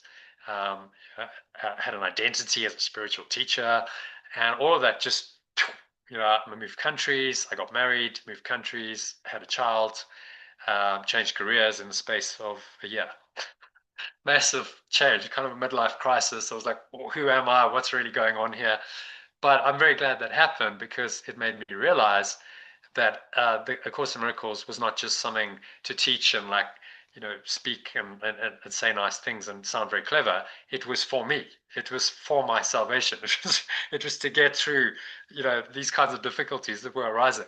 And so I didn't teach for a while. That's me. I just did a once a week session in Shaftesbury, where I still live, where I taught breath work and meditation. But that's all I could do. I was just like, I'm just trying to cope myself and get through this. And so that took a number of years. And then I had this calling to start an online, to take it online. I was like, well, Shaftesbury's tiny and there's only a few people who are showing up to these things. Obviously, I want to get it out there. Taking it online is the way to go. And so was born the idea for the Art of Letting Go course.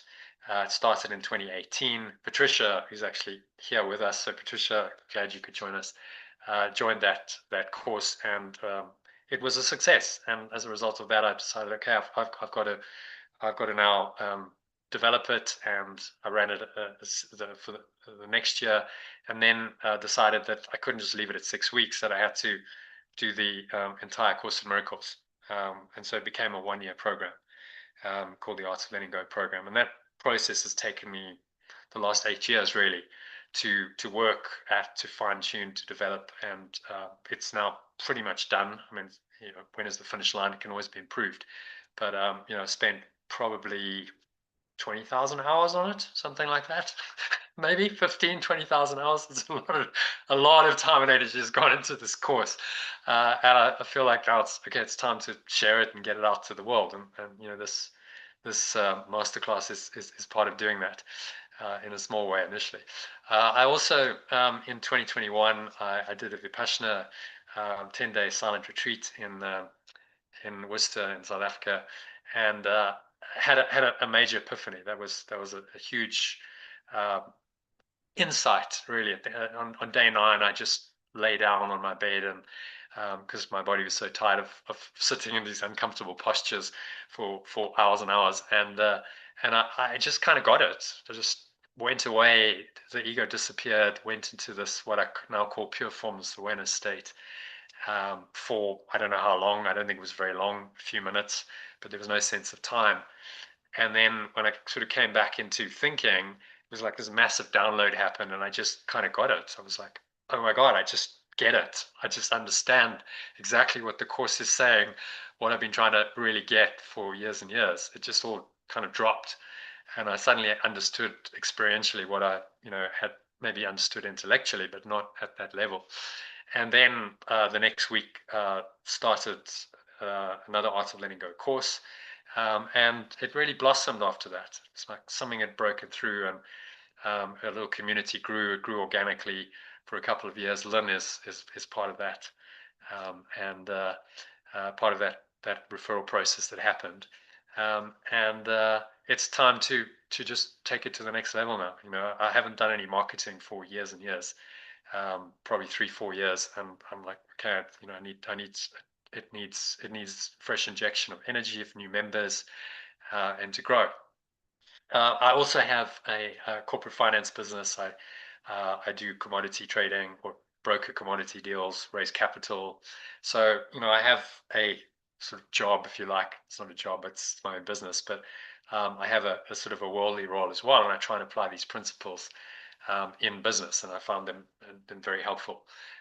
There's no doubt. So I'm not just a spiritual teacher. I don't do this full time. I have other things, and a lot of learning, a lot of life experiences have come through that. A lot of letting go experiences as well, because if you know anything about deal making, so most deals don't work. So you have to learn to let go a lot and just go, okay, well, that one didn't work, just move on, and and carry on. So my point here really is that everything is spiritual. It's all part of your journey of awakening, your hero's journey of awakening. And there's no like, oh, okay, this is spiritual and this isn't.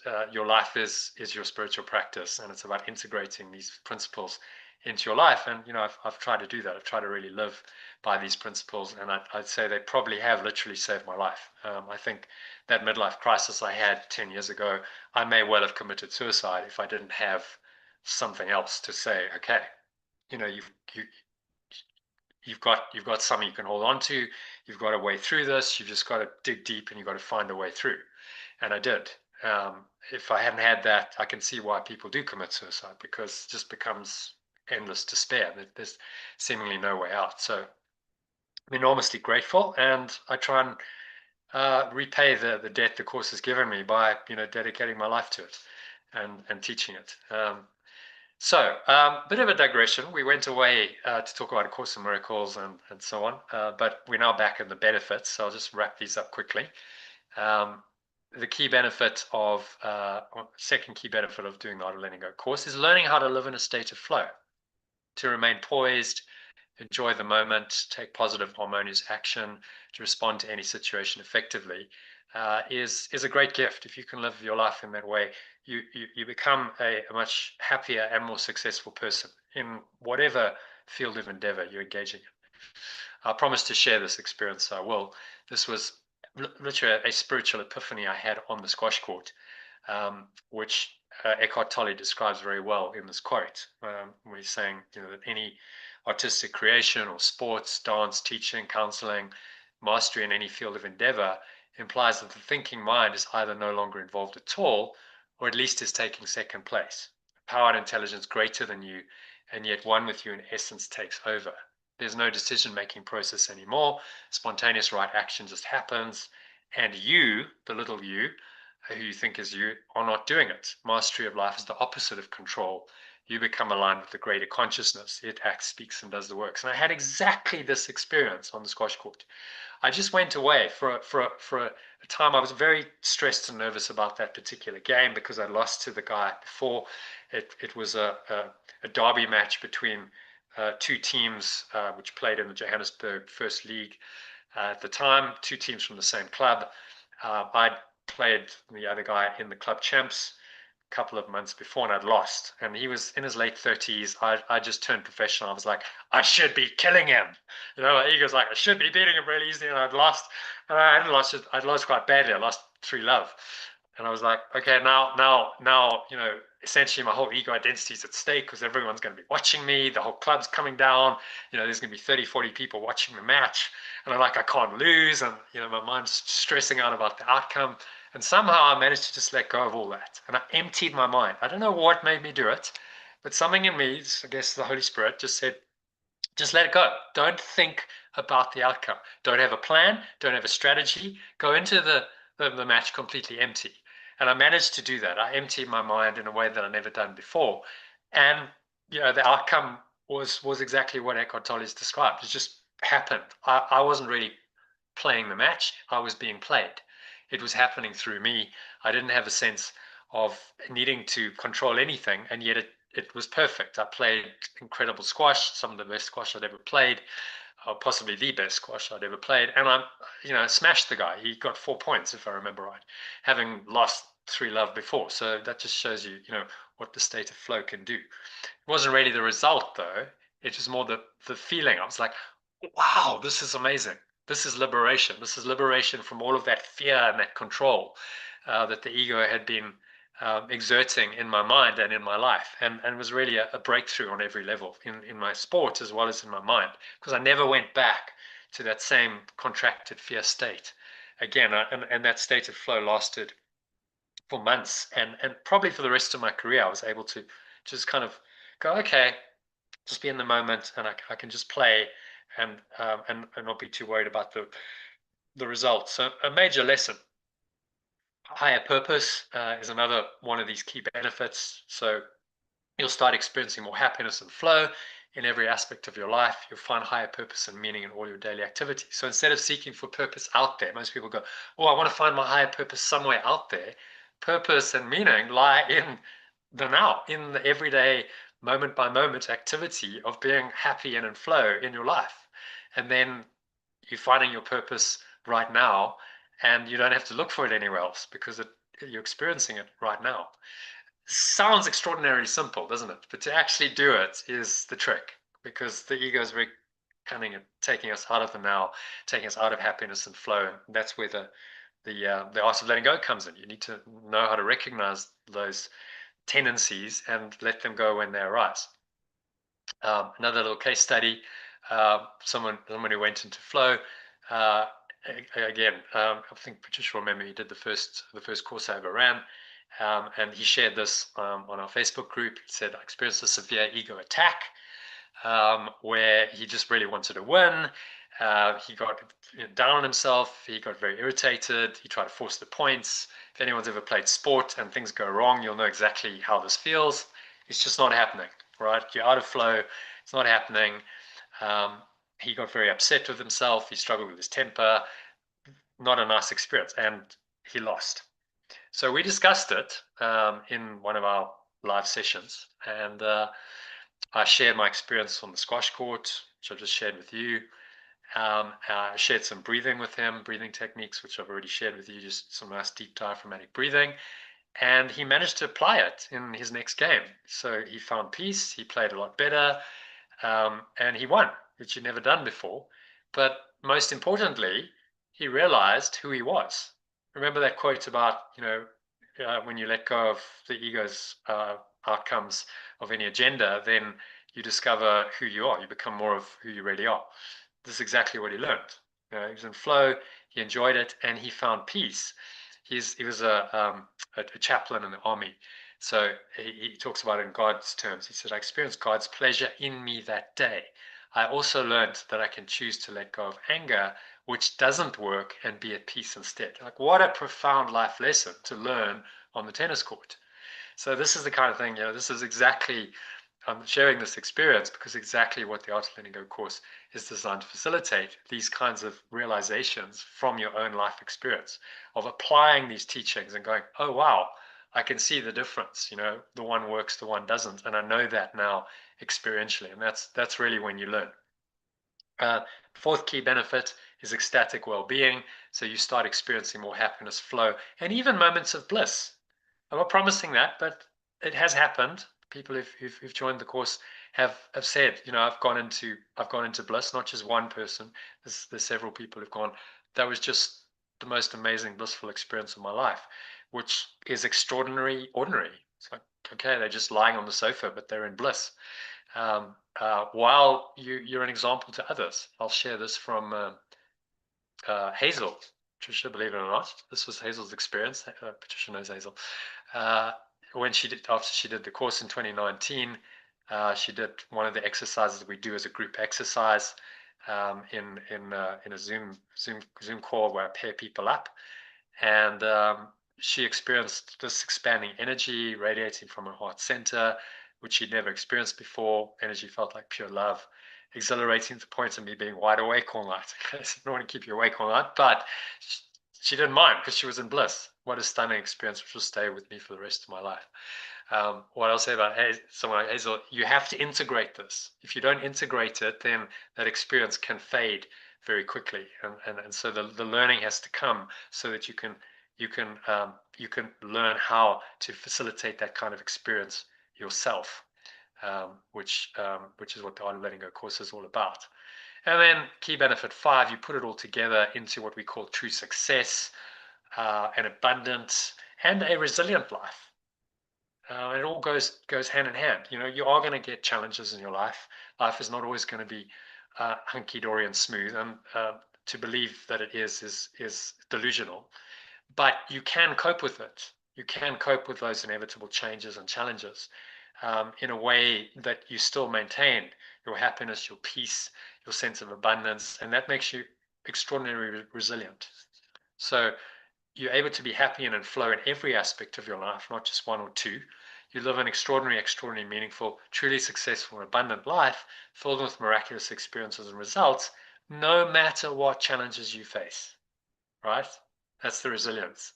So you could be facing the biggest challenge of your life and you're able to maintain this state of mind because you train for it. It's a bit like if you think of military training, why are they so tough on soldiers? Go, the drill sergeant is really hard and they're getting the guys up at 4 in the morning and they're hammering them physically and mentally and psychologically, and it's abuse. But they do that because they know that if those guys go into combat and they are not trained to that extent, they are going to fail in combat, and they're not going to cope with the psychological and physical challenges that they're going to be faced with. So they have to train them that way to cope. And in some ways, this is similar. It's like, okay, give me 6 weeks of your life, go into this fully, immerse yourself in this, and you won't look back because you've trained yourself in a way that you never trained yourself before, so that when these inevitable challenges come, the storms, the winds that Jesus talked about in his famous parable of the house on the sand and the rock, when that comes, you'll be able to weather it. You'll be in a psychologically resilient, robust state to cope with it. If you don't train and you think everything's going to carry on swimmingly and everything's going to be fine for the rest of your life, then when the inevitable storms come, you're not going to be prepared. And that's what his whole parable of building your house on the rock rather than on the sand means, which is there. So everyone who hears these words of mine, does them, will be like a wise man who built his house on the rock. The rain fell, the floods came, the winds blew, beat on that house, but it didn't fall because it had been founded on the rock. Everyone who hears these words of mine does not do them will be like a foolish man who built his house on the sand. The rain fell, the floods came, i.e. adversity came, the winds blew, beat against that house, and it fell. Great was the fall of it. So psychologically, this means someone might have built their house on the sand of seeking external approval, external goals. Everything goes well for a while. Then an adversity comes. They get sick, they get injured, someone dies, they lose their job, they have financial trouble, whatever it is. And if they don't have that spiritual foundation, they fall apart. Their life falls apart. You've probably seen it before. You've maybe experienced it yourself. You've seen it before. It's not pretty when it happens. But this is what he warned us against. He's saying, so build your house on the foundation of rock, so that you're prepared when life gets difficult, which it will at some point. You're far better prepared than you would be, and then the house stands. Then you have psychological resilience. That's what really that whole parable is about. So another case study. This was Robin, who did the first course as well. Her feedback afterwards was totally satisfied, and she found the course extremely helpful, and it changed her life in so many ways. She found peace, less anxiety. She started sleeping better, stopped taking painkillers for stress headaches, had better relationships with her children, not as frightened or worried. This is, all pretty profound in 6 weeks. So I'm going to allow her to share her story, just 3 minutes, and then maybe I'll ask Patricia to share hers as well. Hi, my name's Robin. I did the course last year with Jonathan. I'd never heard of the course before. It was something entirely different to me, although I've been practicing meditation. I've been going to breathworks for some time, trying genuinely to find peace. I'm a mum, I work, I've got a normal busy life. I've been plagued with headaches, I've been plagued with sore necks and the normal problems that people have. I found that through the course and joining the online community, I found a group of like-minded people all exploring the course. The course is fundamentally different. At first I thought it was all about religion, which it wasn't, although it is about God, and I do believe in God, and it made a great deal of sense in my life that the only thing is really that we concentrate on is God. It's about finding love. It's about being kinder to people. I still listen to the teachings every day. I've found that by listening to the teachings and following the book and reading, I have become more compassionate. I've become a nicer person. I feel less guilty. I feel that the world is a different place. I don't feel that the world is always a good place. It's not. But I believe that it impacts me less. I used to be traumatized by the world. I used to lie awake and worry about things that are happening and my children and my life, and worry about my past and worry about the future. I've found that I've achieved a sense of peace. And if nothing else, I'm really grateful to Jono and the people I met on the course, because that sense of peace has helped me to heal many parts of my life. I no longer have headaches. I used to suffer with headaches. I used to have terrible neck pain that I was on painkillers on all the time. And honestly, those things have gone away. I don't take painkillers for my neck, and I don't have headaches anymore. My relationships with my children are much better, and my relationship with myself is a lot better. So in all, it's taken a lot of the jagged edges off of life, and it's just made life more bearable. And if you think about it, we probably going to be here for a long time. So if it continues to get more and more bearable, and as I say, each day I learn a new lesson, and it does make life a little bit different and a little bit better, and I see things a little bit more clearly. And that to me has been the biggest gift of the course. Yeah, so thanks to Robin. Perhaps I can ask Patricia to come in here. Patricia, you still with us? Just Yeah. to share your Yeah. experience. That was actually recorded in your house. You know that? Yes, I was just thinking. You recognize it. Yeah, so I thought it appropriate to bring you in. So perhaps you can just share in a couple of minutes your experience. Okay. If you don't mind putting your video on. Not at all. I've known Jonathan for a long time. When I first started doing A Course in Miracles, I didn't understand much of it because of the language. I was dyslexic, and so I found it very hard. Then I met Jono, and things started to feel a lot different. My journey with the art of letting go is about letting go. It's about letting go of the little tiny things that irritate us. It's about letting go of the big things. It's about just letting go. And forgiveness is one of the fundamental ways of doing that as well. So if I look back on my life, there's nothing major. There's literally nothing major that happened in my life. But when I look back, I can see the tiny, tiny steps it has taken me and led me to a much more peaceful life. When I see families fighting, or my own children who now have families and are grown up, and their worries, and you have that sense of peace, and you can't interfere in their lives because it's their journey, but you just surrender it all to something greater than you are. And then when you go to bed at night, there is that peaceful sleep. There is that rest when everything else seems chaotic, when other people are anxious, and you just finding peace within yourself.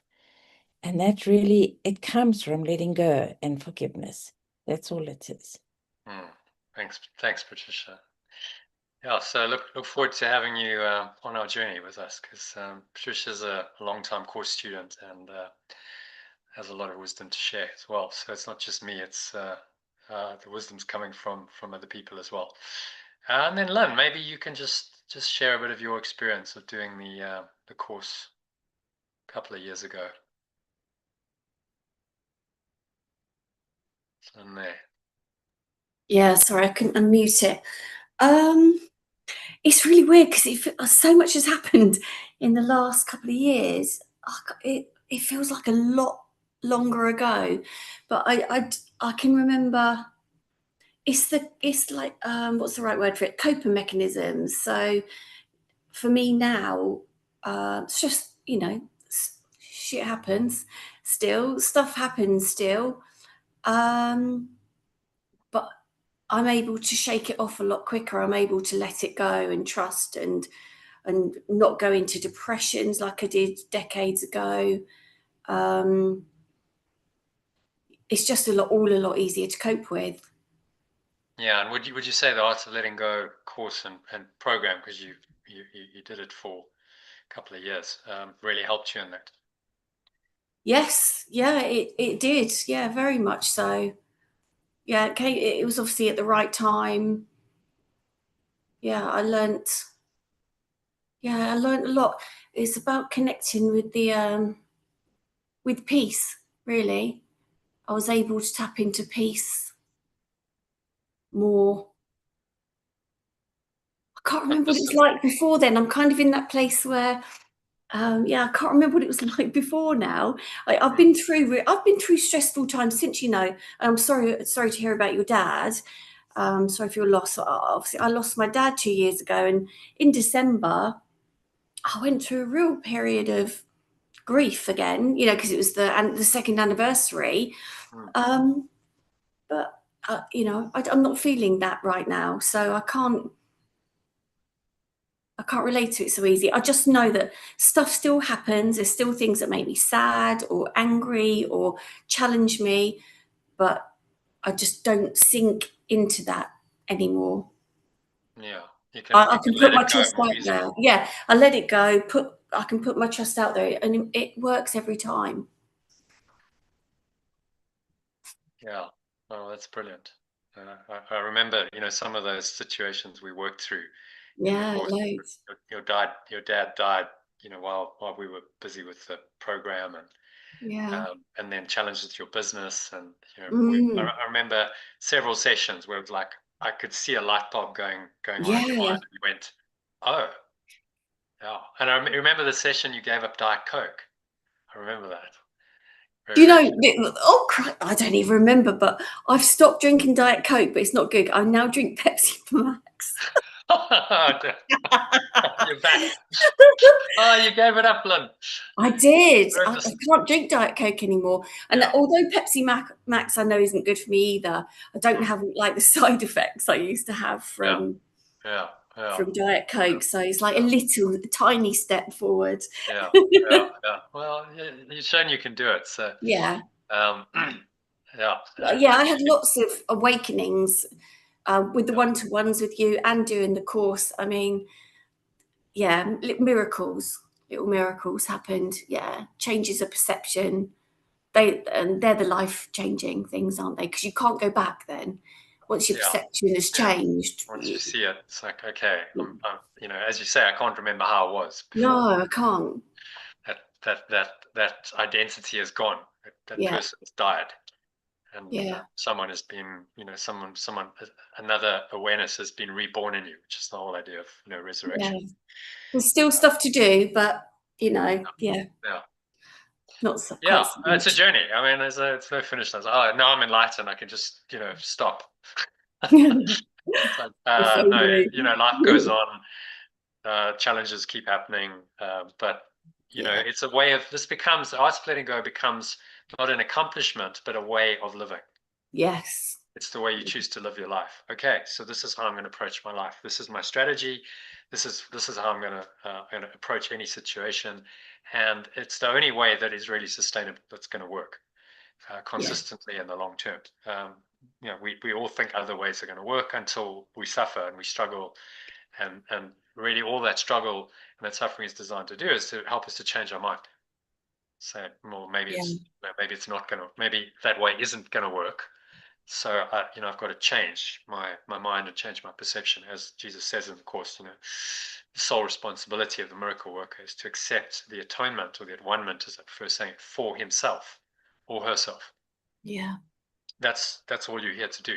And that's just a change of mind. So you change the world by changing your mind, not changing anything outside of you. And that, as simple as that may sound, that is a very, very radical idea and teaching in today's world, which is obsessed with the external. Okay, well, thanks for sharing. Let's crack on. Still got some stuff to get through. So just to summarize those benefits, you'll be authentically happy, knowing how to let go of any negative thoughts or emotions, no matter how challenging the situation provoking them appears to be, and choose to be happy instead. You may not do it straight away, but you'll know. And if you know, eventually you'll do it.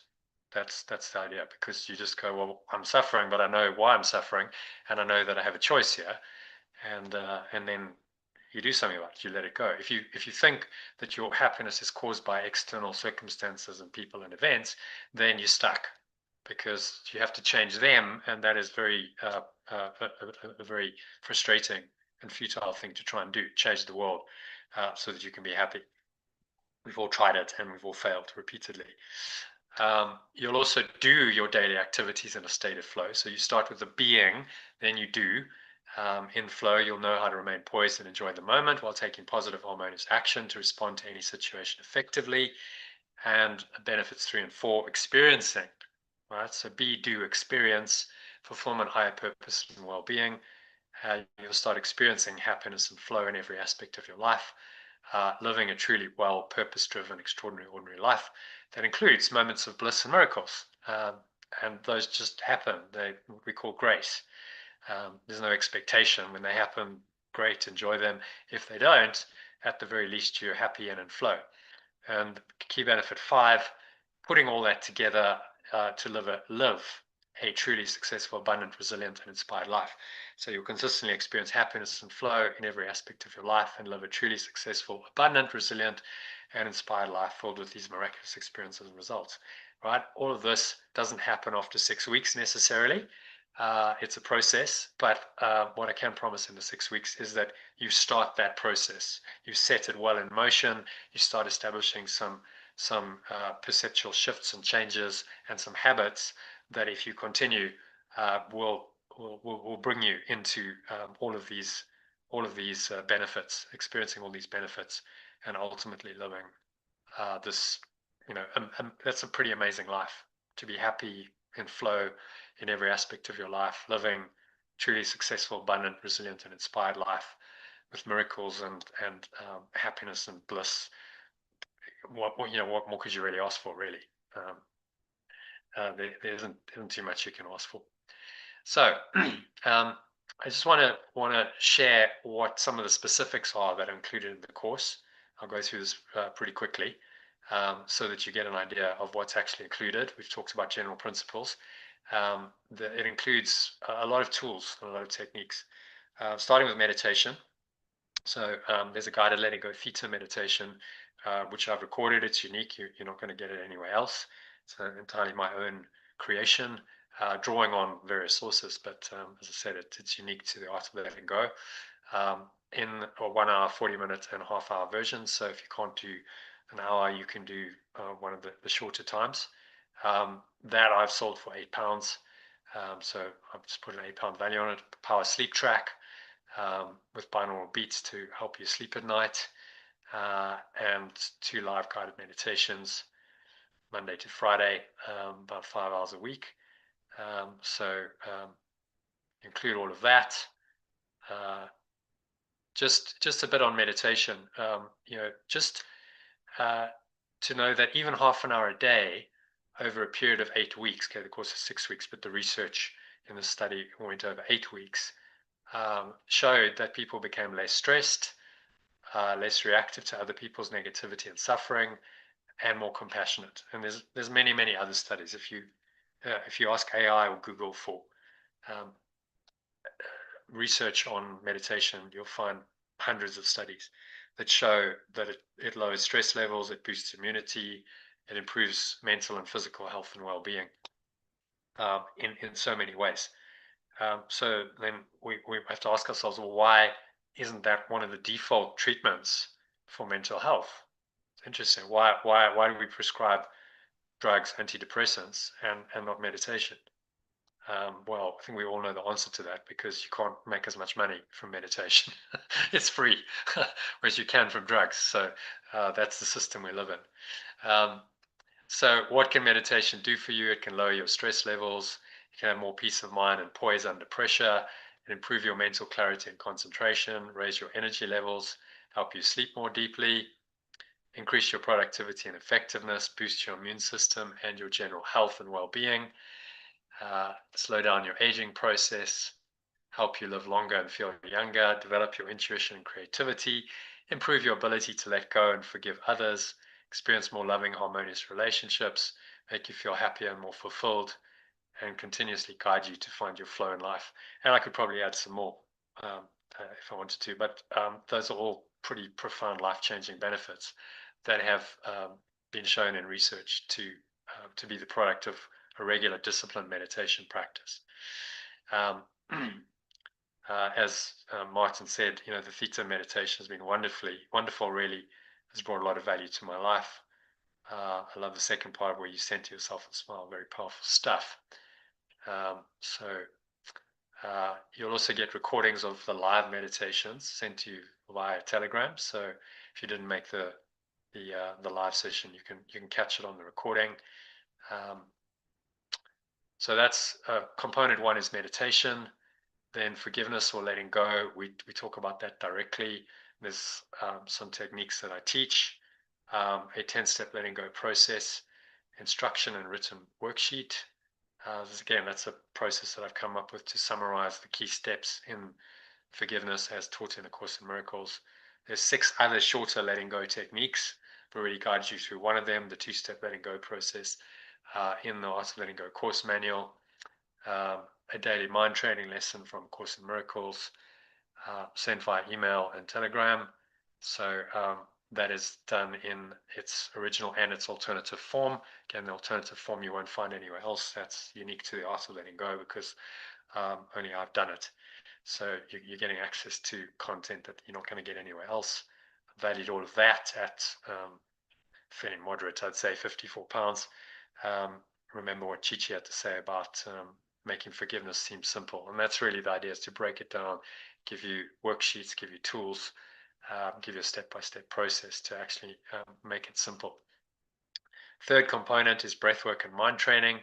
So as I said earlier, in the process of finalizing a breathwork course, I went to South Africa and recorded some videos. It's currently being edited. It's going to be launched in the next month, which will be audio and video recordings and a written instruction sheet to guide you through 13 powerful breathwork techniques, including a holotropic breathing session. Holotropic breathing, said Martin, was awesome. Robin, you heard from before, said really enjoyed the session. So this takes you back. You go back into your life to heal parts that need to be looked at and healed, and it does it by going into a deeper part of your mind, similar to a kind of psychedelic experience, except there are no drugs involved. It's just using your breath. Joanne, who did one of my classes in the UK, said absolutely loved it. A mind-blowing experience. It literally is, because your normal mind just gets blown away and you go into a different part of your mind. Felt great for days afterwards. There was Phil's breakthrough experience that came after the holotropic breathing, if you remember that.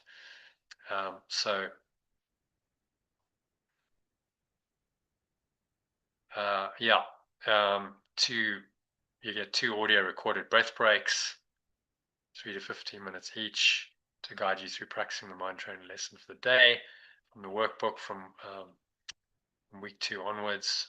So you get these little breath breaks, which Nadia said helped stop a panic attack. So she got one just as she was entering a panic attack. She listened to it and stopped her freaking out. So just really great feedback. When I get a message like that, it just makes it all worthwhile. Marie said, all right, does wonders. Just to the one you sent, 1 o'clock, and wow, I feel totally relaxed and connected.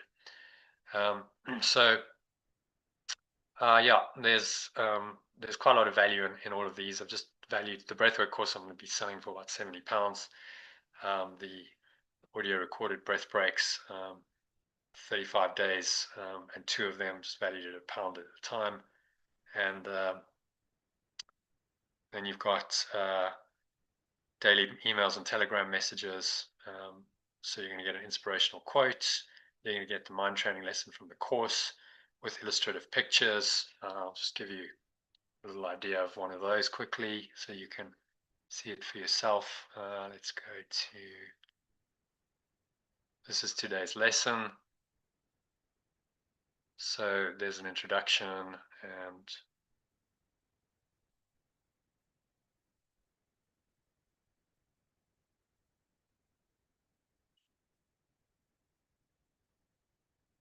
there's some illustrations. We talk about what is the ego, and there's the personalized summary and key message. You'll see these alternative bits and the summaries. This is not something you'll get in the course.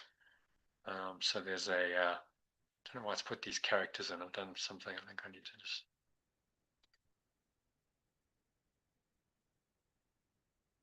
click on that, get rid of those. There we go.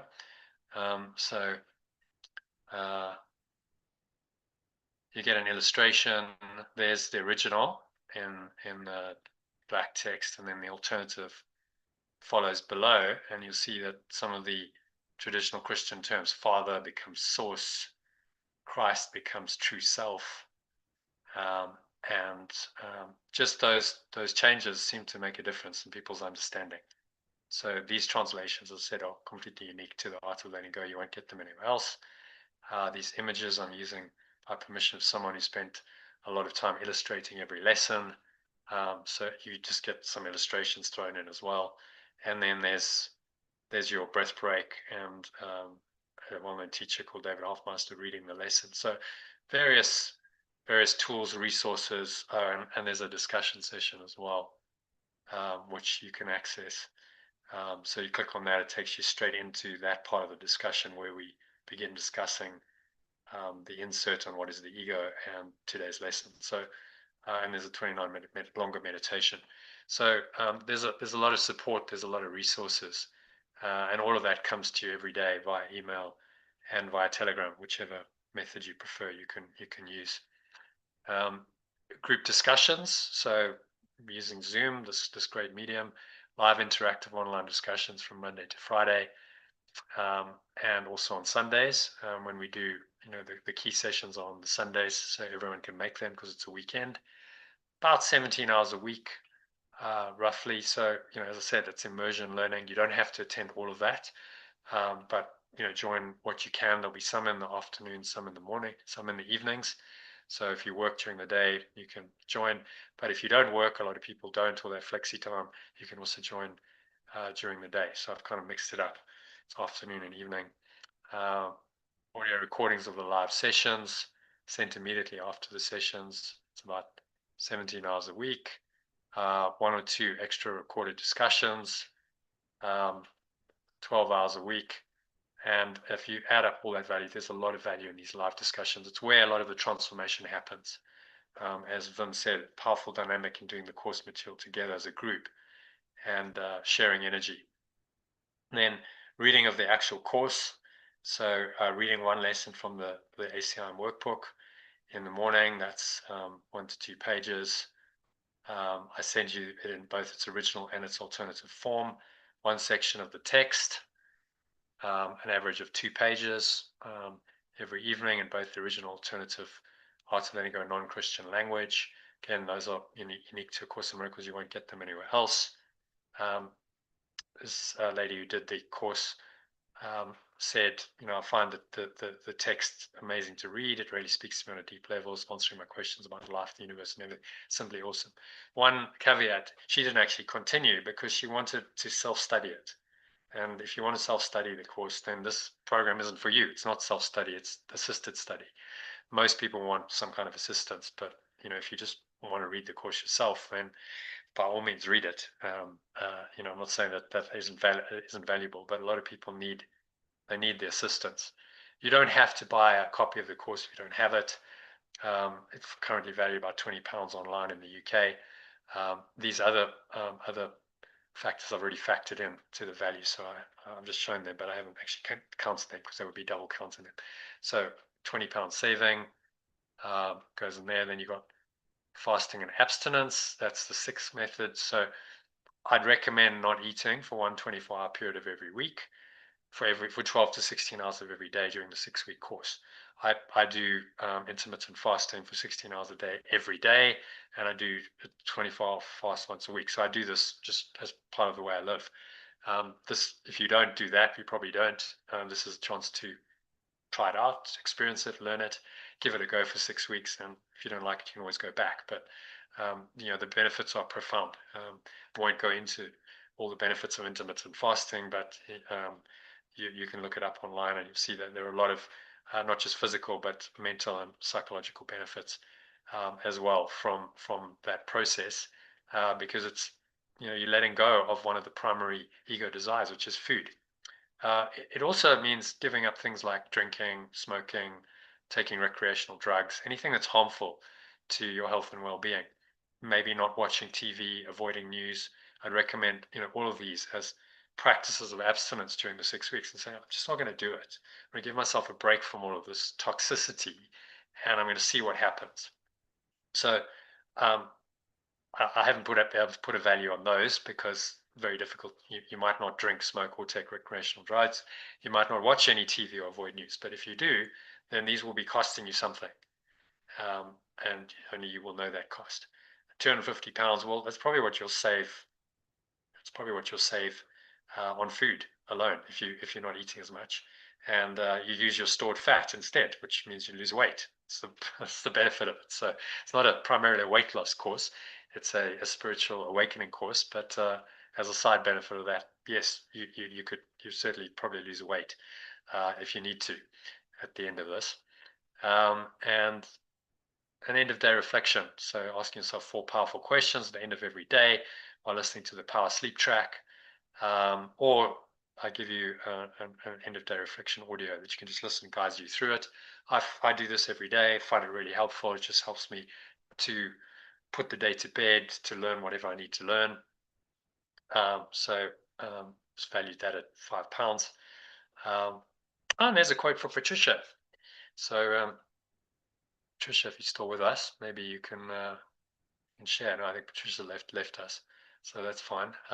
This was Patricia's take on it. She woke up refreshed and a willingness to start a new day. Thank you for the course for finding it most helpful. So, and it is 2 hours later in South Africa, so I get it. She's probably tired and needs to go to bed. So I'm going to wrap it up now. Just to summarize all this, okay? So I'm just going to give you some figures. The program of all of these 7 key spiritual practices, which are integrated into everything I've just shown you, is valued at 2255. Then there's an information and exercise pack, which I haven't put in there, which includes a number of things I've mentioned: the 10-step letting go process, instruction and written worksheet, 6 shorter letting go processes for quick release, 2 documents to help you understand the theory of letting go, worksheets for the naming your game and flip your flop exercises. These are very powerful experiential exercises that I will guide you through as part of our group sessions on Sundays. Very, very transformational. That's really where the core transformation of the course happens. Worksheets for the blueprint for your higher self and purpose exercises. So this is what you come out of this process with is a sense of who I really am, having identified my ego, flipped my flop, discovered who I really am, created a blueprint for my higher self, and what is my purpose? How do I express that higher self in the world? All of which is completely life-changing. If you do this and you start living it, you've changed your life around completely from a foundational perspective. Martin, who did the first course I ever ran, said, I really enjoyed all the little extras you threw in. Well, they're now not really extras. I made them really a key part of the course, but at that point, they were kind of extras. Due to name your game, become aware of shortcomings with the help of the blueprint builder, was able to address them. And then, he had an experience where he was able to deal with a difficult situation with a client and find peace anyway, whether the client apologized or not. Very powerful stuff, this. 8 other transformational mind training exercises, 12 pathways to higher consciousness, a map of consciousness to help you navigate the levels of your mind, a daily schedule planner to help you structure your ideal day, over 90 inspirational quotes, even some poetry. So I valued all of that. If I was going to sell that, I'd probably sell it for about £19. It's a 60-odd page document with a lot of. This is really a product of my entire spiritual journey.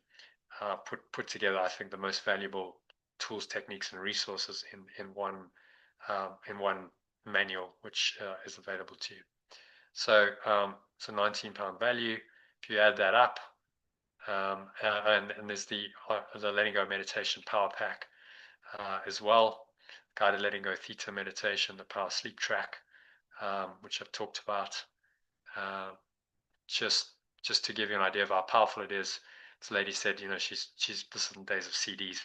It's quite old, but it's the same meditation, just on a CD. At that point, talked about how the breathing technique, just what she needed. Good to come out of meditation, feeling energized, deeply relaxed, without having to physically exert myself. Also add that forgiveness exercise, which included the meditation, was invaluable. Going through this exercise left me with a sense of freedom and release. That's the 10-step process, which is built in to the guided letting go theta meditation. This is something I do every day. It's foundational to my spiritual practice. I do it every morning. It really changes my day. So she said, I absolutely love the energies. I feel during the breathing exercises, I've already started experiencing strange but wonderful connections. Carl Jung called these synchronicities, meetings with strangers, connections which spiritually blessed me and left me in awe as the weight divine works in the background. As you said, CD practicing meditation will profoundly influence your life. Really can't thank you enough for making the CD meditation available. Truly is the best aid to meditation I've bought to date, worth every penny. So that's just what you get as part of the course. You'll get that to keep. Just to summarize all of that value, there it is. So the various components: valued meditation, forgiveness, letting go, breathwork and mind training, group discussions, which has got the major value because those are live. I just valued those at £10 an hour. Reading, fasting and abstinence, end of day reflection, all comes to make up quite a hefty sum. You're also going to get 3 months additional access to the Telegram group, which has years of material available. If you want to go into the to the archives, it's all there. And 3 months after the course finishes, I'll give you that as well. So if you add all that up, 2365 plus some free bonuses. As I said, you get access to all the archives. It's about 3,000 hours of video and audio recordings of both meditation and discussion sessions during previous sessions that I've run. It's all available on the Telegram group because I post the audio recordings on there. If what I'm doing in the course isn't enough for you, I suspect it probably will be, but there's loads of archive material as well. This was Robin who downloaded the audio session each day and just listened on her way to work.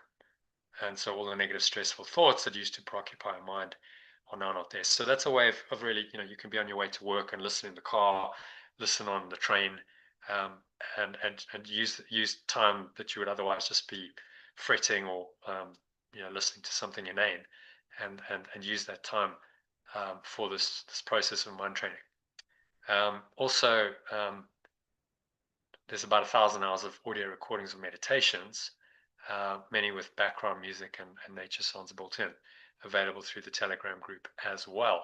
So what I've tried to do, as Mike said, find your meditation. He finds my meditation practice interwoven with the course content works well. So I'll do a lesson and then there's a meditation and some breath work that I bring in. And again, that's quite unique to the Art of Letting Go course. I haven't seen that formula anywhere else.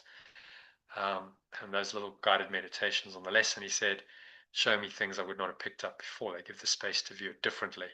This is what it's all about, starting to change one's mind and perception. So I valued those at £200. All in all comes to 3065. So before we go further, I just want to talk to you about the dates and the times. So you know exactly when this is starting, when it's ending. We'll start on Sunday, the 8th of March. That's because I'm going on a 2-week family holiday and I'm just dedicating that time to family. Of course, the current program finishes around the 20th of February and then I'm taking time off. But I'll come back really refreshed, re-energized and ready to give my all to the 6-week process because it is pretty immersive for me as well for the next 6 weeks. So it's beginning Sunday, 8th of March, going for 6 weeks and 1 day to Sunday, the 19th of April. The course is structured over those 6 weeks. I'd recommend, if you're going to do it, that you at least have those Sunday afternoons available during that time. Preferably if you can join a couple of other sessions in the week, then you'll get the most benefit from the course. So I'll be running live online meditation discussion sessions from Monday to Friday and Sundays at 1 p.m. UK time. So, the clocks change.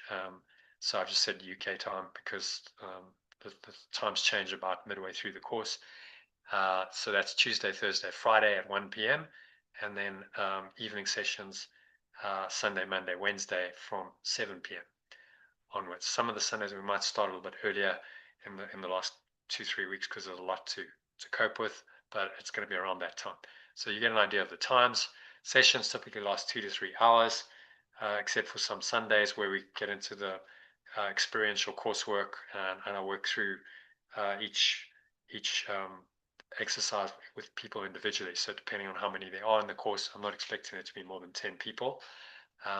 Maybe less, maybe a bit more, it's possible, but certainly we capped at 12. I won't take more than 12 people on board because it's just not possible to run the course properly with too many people because of the interactive, experiential, personal nature of it. So 2 to 3 hours. If you can make 2 to 3 hours available on Sundays, and then on a couple of other days during the week, you'll get a lot out of the course. A lot happens in those live discussions and meditations that you have to kind of show up for and be present for. You'll get recordings as well, you can catch up, but the magic happens, the miracles happen in the live sessions a lot, in my experience. Structure.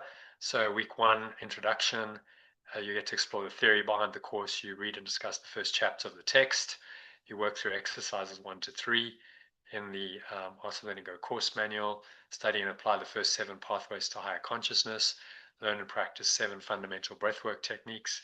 So it's just to kind of get you in, and then we start with the mind training lessons, 35 lessons of the workbook, 5 more advanced breathwork techniques. We finish the breathwork course in week 2. Read and discuss chapters 2 to 5 of the text. Work through exercise 4 to 12 in the Art of Letting Go course manual. Study and apply the last 5 pathways to higher consciousness, and finish it all off with a holotropic breathing technique, which can just be the icing on the cake, as it was for Phil, where you just essentially go into a completely altered state, and who knows what happens. I've seen miracles, transformational experiences, healing happening from these sessions that are facilitated, many of them, and the beauty is you can do it online. It's almost as effective. Ideally, you do it in person, but it's 90% as effective online. And you just listen to me and the music, and I take you into a state. It's really the breathing technique that does it. So this is what Mike had to say about it. Course structure is great. Really like doing 2. I was doing 2 calls a day at that point, because they were shorter. Different environment, 2 different people. You gain a lot out of them. Think that your teaching is good. Clearly invested a lot of study into it. This was 8 years ago, so I've definitely grown as a student and teacher. There's no doubt since then. Able to discuss everyone, engage everyone. I think you do a great job of keeping the flow, finding an aspect to talk about. Many of your texts are very enlightening. Respect for your drive and teaching skills is very kind of him. I think your process is amazing, yielded great results for me. So, and this was just a beta course. I was just testing things out. I think it's come a long way since then. So yeah, hopefully it'll be even better than that for you. So, in terms of an investment, let's get that out the way. Yes, I'm not doing this for free, but I've tried to make it very reasonable. So there's the value. We went through the components of that 3065. As is standard in this industry, I'm just giving a 90% discount, plus an extra early bird discount. If you make a decision tonight, there's an extra £29 off. So until midnight tonight, $277. Otherwise, it'll be $297. So there's a saving to act immediately, and that is about 91% discount to value. So you're only paying 9% of what it's worth, which because I want people to do it. I want it to be affordable. At the same time, that there's a value to it. It's not free. I have a free Telegram group, and nothing really happens in there. No one really gets much value out of it because they don't pay anything. I don't think they value the material, sadly. But if you pay for it, you pay attention, and that attention is what's required for the transformation to happen, which is why it's actually important to charge something for it. So you might be going, whoa, hang on. Hitting a roadblock, that's if you live in South Africa, you'll be familiar with that. Police roadblocks happen all the time.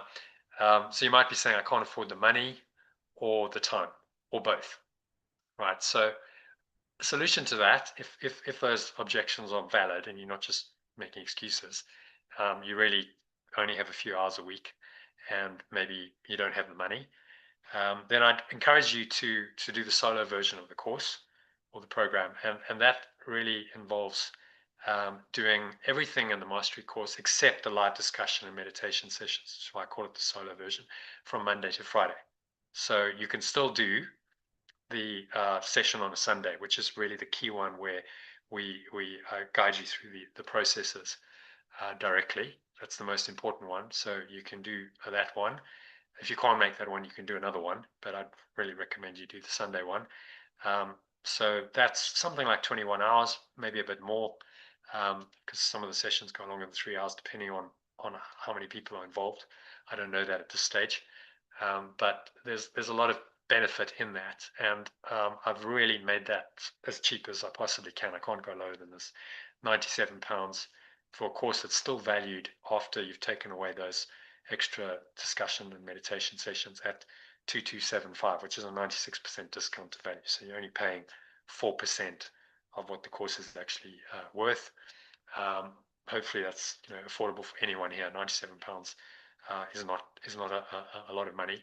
And maybe I can just ask Dawn to share here. Dawn, you still with us? Because you did this version of the course last year. Yeah, I did. Pretty much there was you and a couple of other people, and that was it. So because I didn't really do much marketing last year, I got busy with other things. But maybe you can just share your experience and the value that you got from doing a very cut down version of the course. You probably did maybe 10 or 20% of the full mastery course. What did you get out of that? Yeah, no, I did benefit from doing it. I did enjoy it, and it did give me moments where I could see the changes. There were parts that really actually made me reflect and think about things. I'd noticed some of the things that we went through, feeling a little bit more happier, a little more peaceful. It was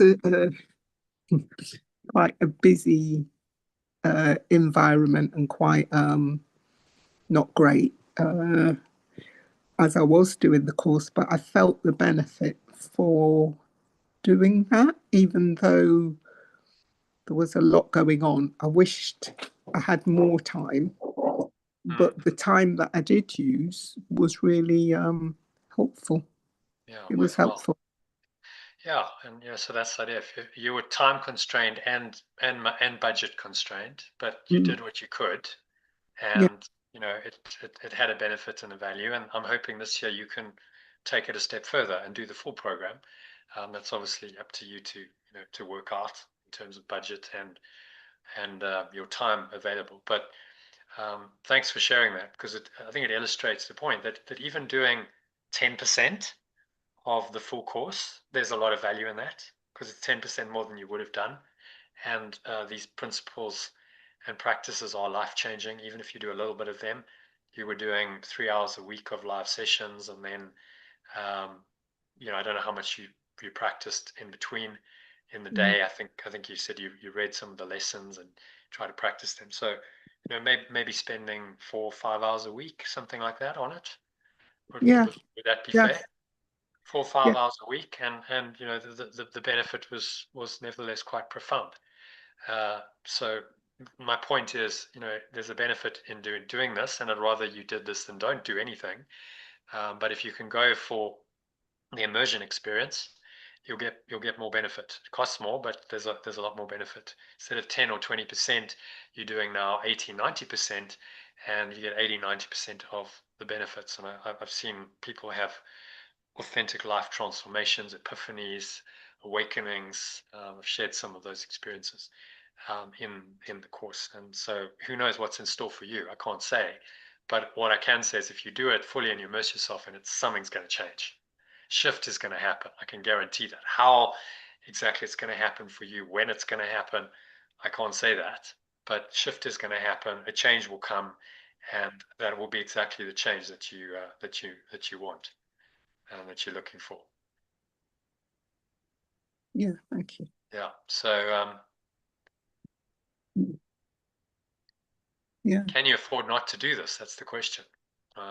It's your happiness, flow, higher purpose, well-being, ability to thrive in life are really priceless. I've put a number on it because there's a value to the course. I've invested a huge amount of my time and energy and will continue to do that during the course. It takes up a lot of my time. But the stuff's really priceless. You can't really put a price tag on it. So, I'd encourage you, as Ralph Waldo Emerson said, dive in. Plunge into the sublime seas, he says. Don't be the slave of your own past. Dive deep and swim far, so you shall come back with new self-respect, with new power, and with an advanced experience that shall explain and overlook the old. That's exactly what the course is designed to do for you. Another take on another more modern thinker. This is from Yuval Noah Harari, best-selling author, historian, and futurist. The best investment, he said, is in emotional intelligence and in mental balance.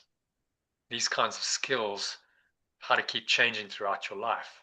So we all know about the changes in society going on, AI. A lot of people are scared or fearful, but as he's saying, a lot of our learned knowledge, a lot of our conditioning, our programming, entire lifetimes of learning and careers are just being made redundant. They might be irrelevant in 20 or 30 years. I think he said this about 10 years ago, predicting what's coming with AI. So whatever else I'm doing, I should also invest in developing my emotional intelligence, my ability to stay mentally balanced, and keep changing and learning and reinventing throughout my life.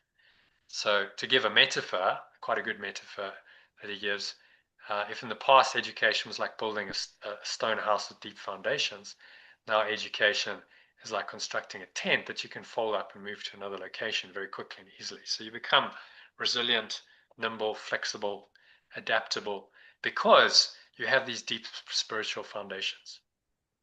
So the paradox is, yes, the rock analogy of Jesus still applies, but you're able to flow through life and be a lot more nimble and agile and resilient because you have this deep foundation that will see you through whatever life brings. Finally, to leave you with the words of Marianne Williamson, this was, by the way, the quote that Nelson Mandela shared in his inaugural address. Our deepest fear is not that we're inadequate. Our deepest fear is that we're powerful beyond measure. It is our light and not our darkness that most frightens us. We ask ourselves, who am I to be brilliant, gorgeous, talented, and fabulous? Actually, who are you not to be? You're a child of God. Your playing small doesn't serve the world. There is nothing enlightened about shrinking so that other people won't feel insecure around you. We're all meant to shine as children do. We're born to make manifest the glory of God that is within us. It's not just in some of us, it's in everyone. As we let our own light shine, we unconsciously give other people permission to do the same. As we are liberated from our own fear, our presence automatically liberates others. So this is a journey. It begins with a single step, as Lao Tzu said.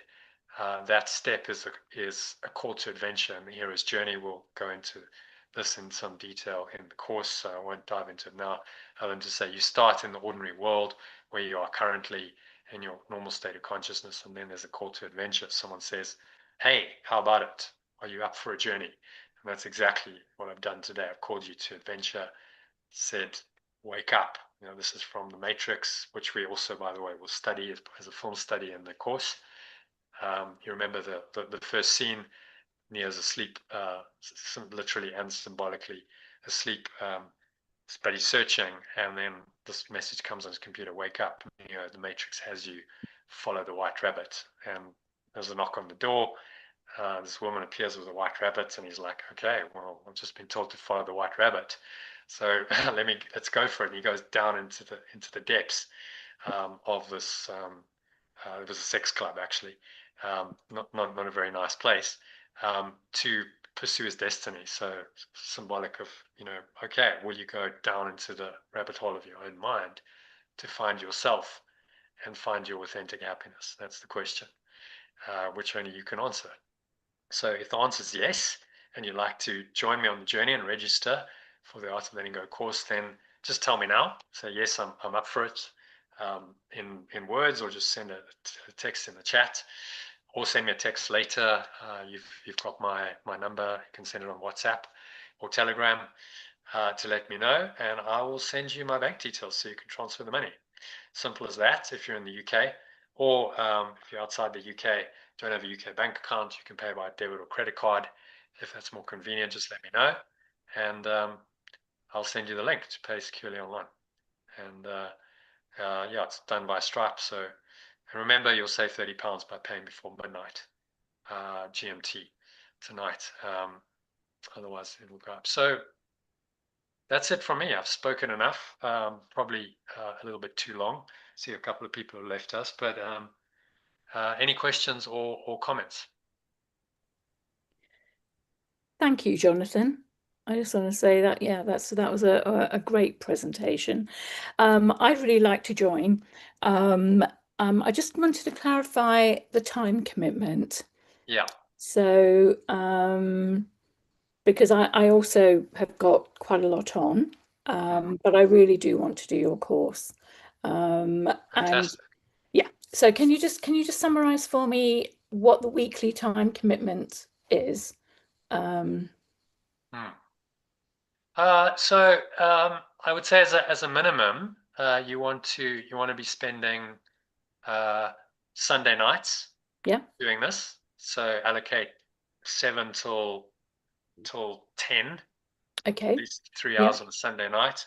In the latter part of the course, it might be a bit more, depending on how many participants there are. Yes. If there's 10 people, it's going to take longer. But what I will say is you go through these sessions and they are profoundly transformational. So it might take 4 or 5 hours, but it's just to witness other people's transformations happening live in the session is transformational for everyone. So everyone gets a lot out of those sessions. So I'd really just book out Sunday night. And then, if you can make the other, some of the other sessions during the week, whenever, that could be an afternoon, that could be an evening.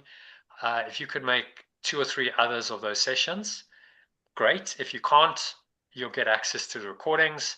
You can listen to the recordings while you're cooking, cleaning, washing up, driving, so that you're not missing them. But I would say the live sessions are the ideal. If you want to get the most out of the course, join as many live calls as you can.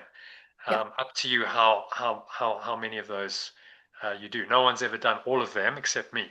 So because 5-6 days a week is quite intense. But I have had people do 4 or 5 of them a week. Okay. And they got a lot out of it. It was like those 6 weeks were like majorly transformational, and the investment of time was well worthwhile.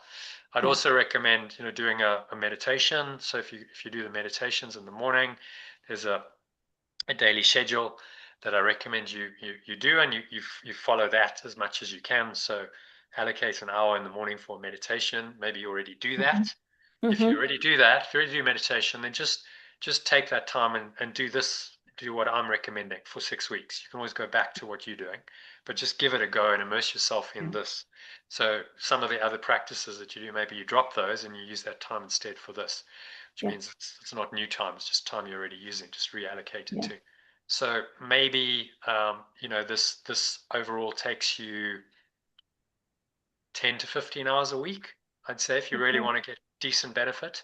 10 to 15 hours a week. What Dawn did, 5 hours gave her benefit, but she could have got a lot more if she'd put more hours into it. If you can do 10 to 15 hours a week, you can get a lot of benefit from this. If you could do 20 or 30 hours, you'll get even more, but that's a lot of time. I understand. It's like a part-time job. So some people can do it. If you're retired and you don't have other commitments, then I've had people in that space, retired, who just joined every day, and they really got into it and they absolutely loved it, and they made that one of the things that they did every day. But you don't have to join all the sessions to get the benefit. You'll find what will happen in the first week or two is you feel a bit overwhelmed. It happens, and then you kind of find a rhythm with it, and you go, okay, I'm going to figure out how to work with all this content in my life and integrate it and make it manageable and doable for me so that I can find a kind of flow with it for the rest of the program. So there's a bit of like, that usually happens in the first week to 2 weeks and people going, oh, I'm stressed and I'm overwhelmed. No, that's not the point. The point is not to stress you and overwhelm you. It's just a bit of change. So just do what you can, figure it out, and find a way of integrating it into your life so that, it actually becomes quite a pleasurable experience and not a chore. And by the end of the 6 weeks, if you've done that and you want to continue with the program, you've established a habit pattern. Like, okay, I know how to integrate this into my life. So yeah, I can just slot into the program and I can start this program and I can integrate this into my life in a very helpful, relaxed way. Whatever that looks like for you. Maybe that's only one live session a week. Maybe you do 2 or 3. Some people have done 4 or 5 a week. That's doable. So you find your rhythm with it in the 6 weeks. And if you don't continue, that's fine. But if you do, then it's like the 6 weeks is now preparation for the program. You're well prepared. You know what to expect. We do drop the intensity a little bit. It goes to 5 days a week after the 6 weeks. But at that point, you'll know. I'm not going to even try and convince you to do the 1-year program because you will know at the end of 6 weeks whether it's for you or not. Yes. And if it's not for you, you will know, and that's fine. And some people it's not for, and we part company, and it's like, thank you. It's been, a good experience, but it's not your path, and that's fine. Yeah. But if it is, and if it sticks with you, then this can be something that becomes part of your an integral part of your daily life and your spiritual practice, and really helps you to master this art of letting go, or forgiveness, as the course calls it, and integrates it into your life in a way that on your own might have taken you many more years, or maybe you wouldn't even get there. If I think of my own journey, if I'd had something like this 20 years ago when I started, it would have massively accelerated my learning and my understanding and my journey. But I was on my own. I was just reading it myself, and days before YouTube, so we didn't even have YouTube videos. So I just read it, and I went to a few course groups, and certainly I learned, but I could have learned a lot more if a teacher like I am now had said to me, okay, I'm going to take you by the hand, I'm going to guide you through this, I'm going to reinterpret parts that you don't understand, and it would have definitely accelerated my journey. So if you're looking for that, okay, I want to go to the next level. I think you said that last year. I did. Go to the next I just think level. last year I had so much on, which is it wasn't the right time, but maybe this year it is the right time for you. Okay, so you want to go to the next level. I promise you this will take it to the next level if you give it its due, if you give it the time and the attention that at 10 to 15 hours a week for 6 weeks, there will be a significant shift that's happened, and you'll probably understand the course better than you've ever understood it on an experiential level. And then you decide, where do you go from there? Okay, maybe that's enough for you, and you've got enough out of it, and you go your own way, and you study the rest of the course on your own. Or you go, I love this process. I want to really dive in to the details of the text through this process. And what I would say is this is probably the most comprehensive course of its kind and program in the world. I don't know another course or program where you do daily live sessions and you dive in to both the lesson and the text in detail. You read it, you explore it, we discuss it sentence by sentence, paragraph by paragraph, so that you unpack it, and then realizations start to happen. I've seen it. People just go, oh wow, I'm getting this now. This isn't gobbledygook anymore, because it's just been broken down in a more normal language and someone explaining it, because it's actually quite simple what he's saying. It's just framed in highfalutin language. For a lot of people, it's like, what is he saying? I've read a couple of pages of this, and I'm just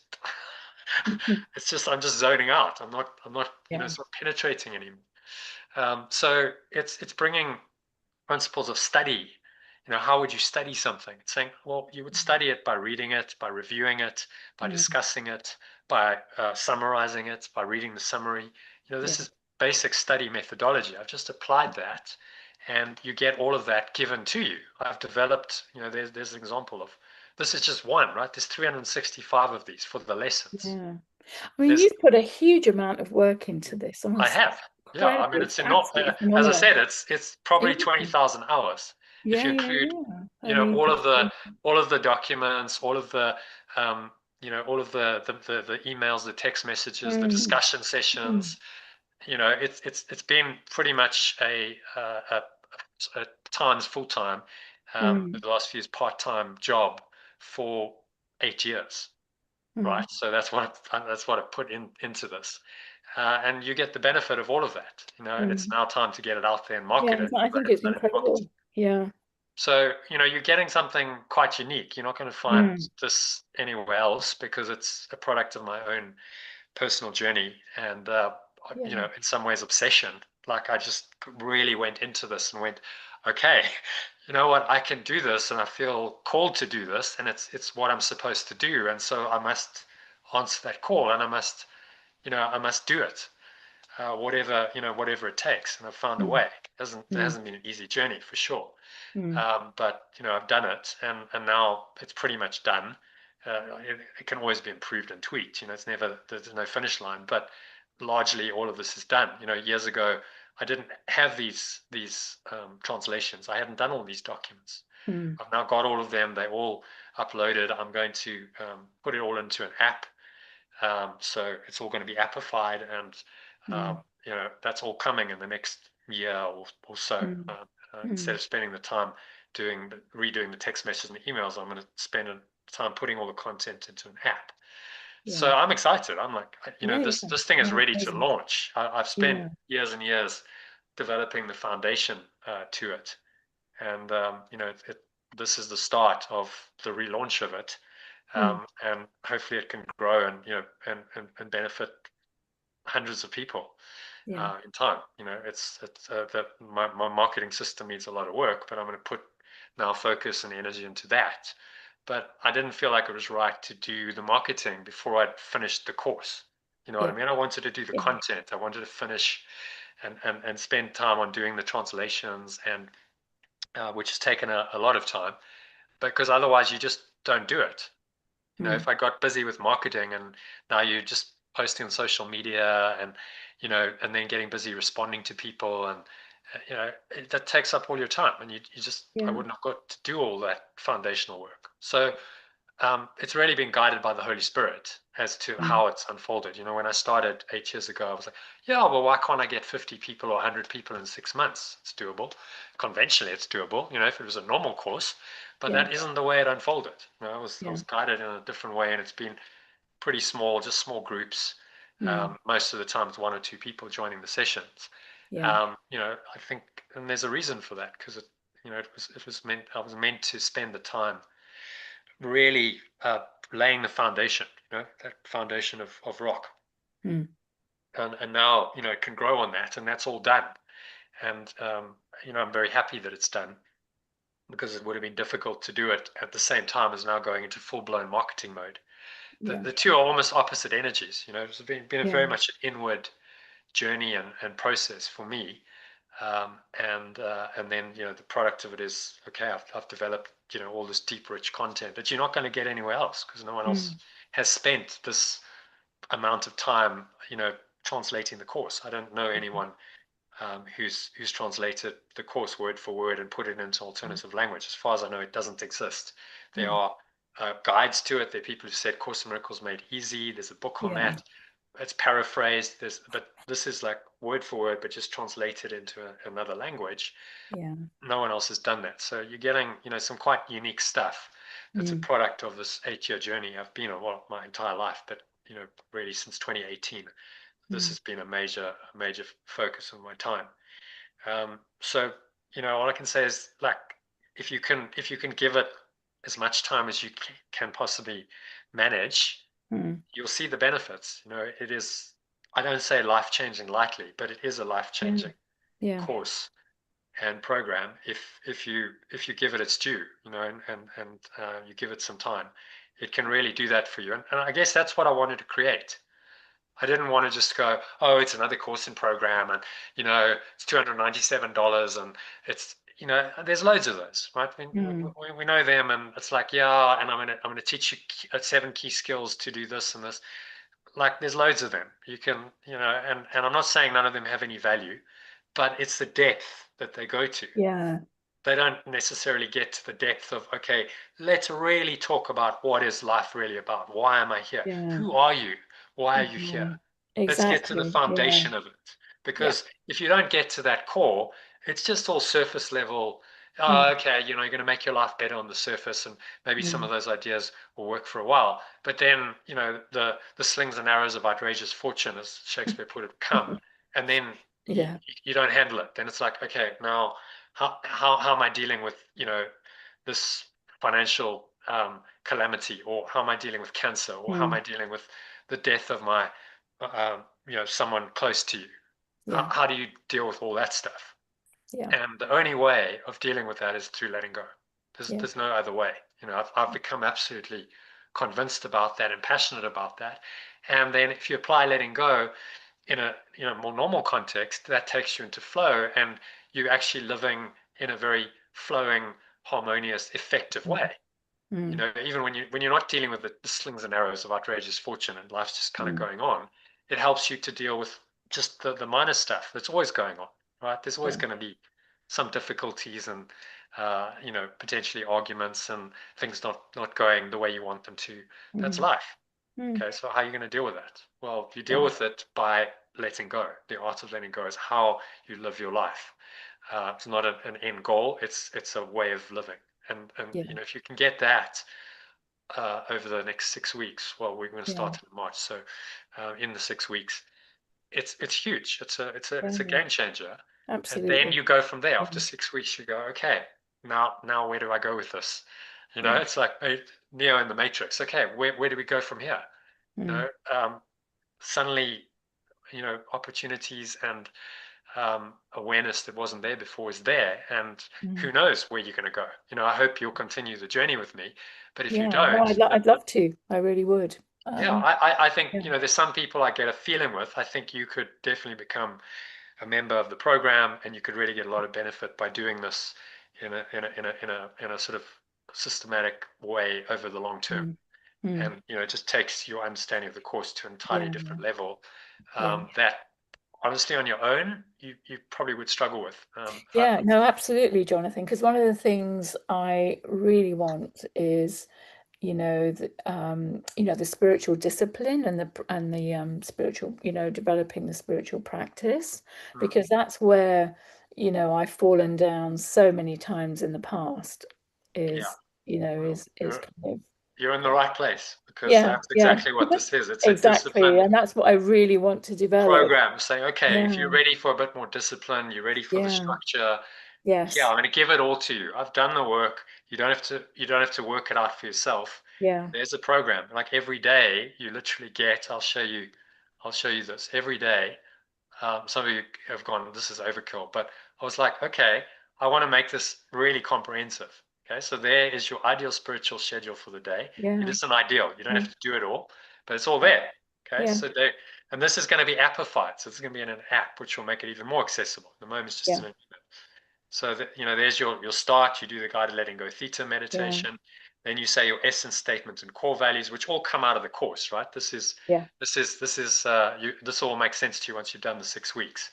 The helpfulness prayer from the course. So that's that's your start. Read your statement of higher purpose. That comes out of the course. Then you read and practice the lesson. Then I give you breath breaks to practice every hour. You might not be able to do it every hour, but if you can do it every couple of hours or every 3 hours, that's fine. Like, it's whatever you can do. I'm just saying this is the ideal. And if you can spend 6 minutes every hour doing this, I mean, you just skyrocket your spiritual awakening. It's just going to go, it's going to accelerate like you can't believe, because that's actually how Yeshua, Jesus, recommends you do the course. He's saying, do it every hour. That's very few people do. But I why thought it was not? like a daily thing, that you study. You study daily, but actually in the lessons, once you get into it, he's saying, look, just do this every hour. It only needs to take a minute or two every hour. Okay, that's actually not that big a deal. How many people do that? Very few. Very few people are that disciplined. So what I've tried to do is say, okay, so here's the tools to do it. The app is going to take it to another level because you can appify it and you can say, okay, so remind me every 2 hours to do the lesson, and it'll remind you, and then you're going to tap the app, you're going to tap the yes, play the meditation, and it's going to play that breath break for that day's lesson to you. So you can just do it. Bang, done. That's where I want to get to. So it becomes really, really, the tools are all there, right? You've got all the information, you've got all the tools, you've got the structure. Makes it really, really easy for you. You still have to do it, but it's a lot easier than if you're just on your own. Because a lot of the time people are like, I don't even know what to do. I don't know where to start. I don't even know what to do. I've got no system. I've got no process. I've got no structure. Yes, I know I'm supposed to do the lessons more regularly, but I forget. Maybe I even forget to practice them some days. And it's all a bit haphazard and all a bit like unstructured. And then, of course, your progress is limited because you're not putting in the time, you know. You have to put in the time. So this is why I developed this. I'm like, I don't, at the point when I did it, I didn't think anyone was doing justice to A Course in Miracles. I didn't know a program that I could go, okay, this is really comprehensive. This is taking me through it step by step, lesson by lesson. It's doing all the text. It's unpacking it all. So I created it. I was like, well, if it doesn't exist, then, you know, it's obviously up to me to build it. And that's what I've dedicated, you know, really my life to for the last 8 years, because everything has been centered around this because it's my primary mission. And the other things I do are like, okay, well, if I can get that to work, then I could fund the app. This was days before AI. Now, like, I can build an AI app quite cheaply, but 10 years ago you couldn't do that, right? It was expensive. So I'm like, okay, well, if I can, you know, do this and this, then I can develop get the capital to build the app. That was the intention. That's now, you know, AI has come along and going, okay, it's not actually necessary anymore. Hallelujah for that. But you know, I'm very glad that I've gone through the whole process. And this was all written without AI. I didn't write any of this with AI. It's all my own writing. This, you know, the introduction. So this is an example of, you know, one lesson you get in a day. It's just one normal lesson in the course. Well, there's a whole lot of profound information in it. If you really absorb this, you know, it just one lesson like this can be life changing. So this is daily. Every day you get this. And what I've tried to do is formulate and reformulate the information in interesting ways, connecting dots. You know, so you're bringing in the course, and then I'll bring in a quote from someone else, like a Deepak Chopra, and I'll bring in something from one of, you know, an older teacher like Henry David Thoreau, and you go, but it's all the same thing. What it's saying is all the same thing, right? It's one truth. It's just the truth of the ages being told in different ways by different people at different times with different language. But it's really one truth. And, you know, that realization is huge. And you get out of the separative, oh, well, there's this path, there's Christianity, and then there's Islam, and then there's Buddhism, and then there's Hinduism, and they're all separate. No, they're not. They're all just different takes on the same thing. And people have got too narrowly focused on, you know, individual parts. Even Course in Miracles students. You know, I was banned from a network, from a UK network, because apparently I was too like left field, and I'm going into Buddhism because I did a Vipassana. Really? Yeah, I mean, crazy. That is crazy. Crazy. Because Because I love how you're integrating yoga into this. Yeah, because it's all the same thing. And you know, even Bill Thetford, who's one of the founders of the course, he said this is like the Christian version of the Vedanta. It's the same thing. It's just the same truth, repackaged, reformulated now for a Western mind in a modern context.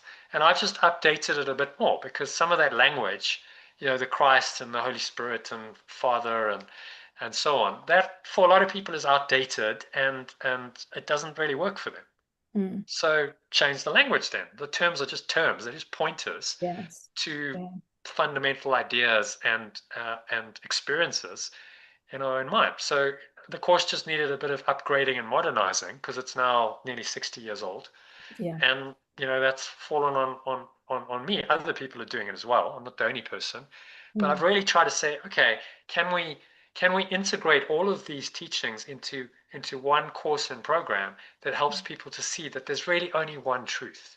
Yeah. And the foundation of this truth is in all the great spiritual teachings and religions. And I believe it's very purely expressed in A Course in Miracles, and it's a great mind training program as well. So I've based it on that. That's kind of the foundational teaching. But I also bring in Buddhism. I bring in principles of Advaita Vedanta. I talk about Taoism and Wu Wei, and just go. It's all the same stuff. These people have been talking about this stuff for thousands of years. They've just used different terminology and different language, but it's one simple truth. And if you can understand that, then you got it. There it is. There's only one truth. There's only one light. There's only one God, and we're all it. That's just the simple truth of the ages, which still most people don't understand. So my passion, my mission, as you can probably tell, is to teach that in hopefully a way that's interesting, helpful, and meaningful to as many people in the modern world as possible, which is why it's structured like this. So you've got quotes and you've got diagrams and you've got a lot of a lot of diagrams as well. I'll just show you very briefly because I didn't dive into this, but the Arts of Letting. This is the course manual. So you get diagrams like that sort of help to explain it. I won't go into that now, but we unpack all this. There's an explanation of the Holy Trinity, which I haven't seen anywhere else. You read, theologians talk about the Holy Trinity, and none of them have a clue. They get it wrong. They're on the wrong track. And so why are 99% of Christians confused about the Holy Trinity? Because even their teachers don't understand it. That's why. No one's ever really understood what it means. Well, like I do, and put it into a diagram and explain it. Now you've got an operating system for your life, because that's what it is. If you understand what it is, it's not the ultimate truth. It's just an operating system for your life in an illusion. Which is where people go wrong, and so these kinds of diagrams help, are really, really helpful in understanding. There's all the metaphysics of A Course in Miracles explained in one diagram, which we'll go into this in the course. We go into this and we unpack it and we look at it again and again, because there's a lot to this.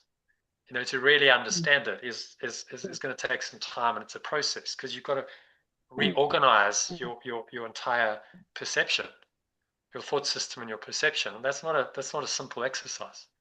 The concept is simple, but the actual process can get sticky and messy, and it requires careful navigating and guidance. Often, a mentor and a guide is helpful on the journey, which is why in the Indian tradition they always had the guru. You'd have your guru who would then guide you, because he's walked the path before, but that was very much one-on-one. So now it's like, okay, well, this is one-on-many, because the technology now allows us to do group sessions, and but it's still fairly small. There's not going to be more than 12 people, so there's still a very personal aspect to that, because if you have 100 people, you just can't do that. So yeah, I just have a feeling it'll work for you, and that there's a match. But if it doesn't, I give there's a 3-week free trial. So if you're not happy, if you pay and you're not happy, I'll give you a refund after 3 weeks, or you don't have to pay until 3 weeks into it, and then you can decide whether to pay or not, because I'm that confident. No one who's done the 3 weeks has ever gone, this is rubbish. There's no value here. I can see the benefit. Yeah. I think I think it's kind of obvious, isn't it? It's obvious that I've done a lot of work, and there's a lot of foundation to this. And if you're ready for it, it's not for everyone, but you're here now. You're right at the end, so of the masterclass. It means there's something for you, obviously, and really hoping you'll do it, and we journey together for 6 weeks, and maybe beyond that. And there are no accidents in the world. Why did I meet you a year ago? Well, sit opposite to you. It's like, well, that was just how it was, obviously, how it was meant to play out, and how it was meant to be. So You know, I love that sort of organic process, which is is probably why it's still small, because you know, the personal synchronicity flow, you know, all of that is how this whole thing has really been guided and how it's worked. I haven't done mass marketing and, you know, loads of YouTube ads, or you know, I'll get there in time. I want to grow it, so the breathwork course will be that vehicle. Yeah. Yeah, but this is, I almost started with the pinnacle of it. You know, some people go, okay, no, you need to do a sort of lower ticket offering, or, you know, something, and then you know, I started with, okay, I want to build the foundation.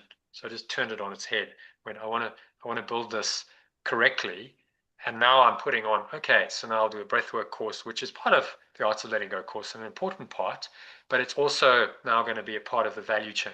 People can go, oh, okay, I can do that, and I can get into this. And then, you know, once they start getting into it, I go, okay, but there's something more. You know, if you want more, I've got this whole, you know, 1 year program. There's a 6-week course and there's a 1 year program where you can really, this can be an entry into the deepest truth of who you are, the deepest spiritual practice. And you just started with a simple breathwork course. Yeah. And you didn't know what you were getting into when you started that, but, you know, it's like one step at a time. So I'm really excited, because, you know, I feel like it's been a you know, a really thorough job that the Holy Spirit's done through me. Yeah. It's guided the whole process, and I'm very pleased that it has worked out the way it has. And I didn't go, okay, I've got to get 100 subscribers in 6 months, and I've got to, like, you know, get my ratings up, and I've got to make X revenue, and, you know, like, all of that had to kind of be, I had to let go of that, basically. Yeah. I had to live the teaching. I had to let go of all that and go, no, actually, this is, you know, this is about honoring the truth. It's really about, you know, being authentic to the truth, becoming a really authentic student and teacher of this great course. And you know, that in the long term is going to make me a much better teacher than I ever would have been if I'd taken a quicker, easier route to market and gone, oh, well, we'll just kind of have the course in the background, but, you know, really, let's throw in a bit of other stuff that's attractive, that sells. And I just didn't do that. I couldn't do that. You know, which is probably why it hasn't really grown. I don't have hundreds of people, because it's not the easiest thing to market directly, is it? Oh, well, you're going to come do my course, and you've got to let go of everything that you believe or value, including your identity. How many people are, you know, are really going to be up for that? But you know, I think you are. You know enough. Well, most ready, definitely am. Yeah. Yeah. So amazing to have you here, and yeah, and look forward to the journey. So, you know, if you'd like to dive in, I'll send you my bank details, do the transfer. Yeah. Or is it okay for me to pay by credit card?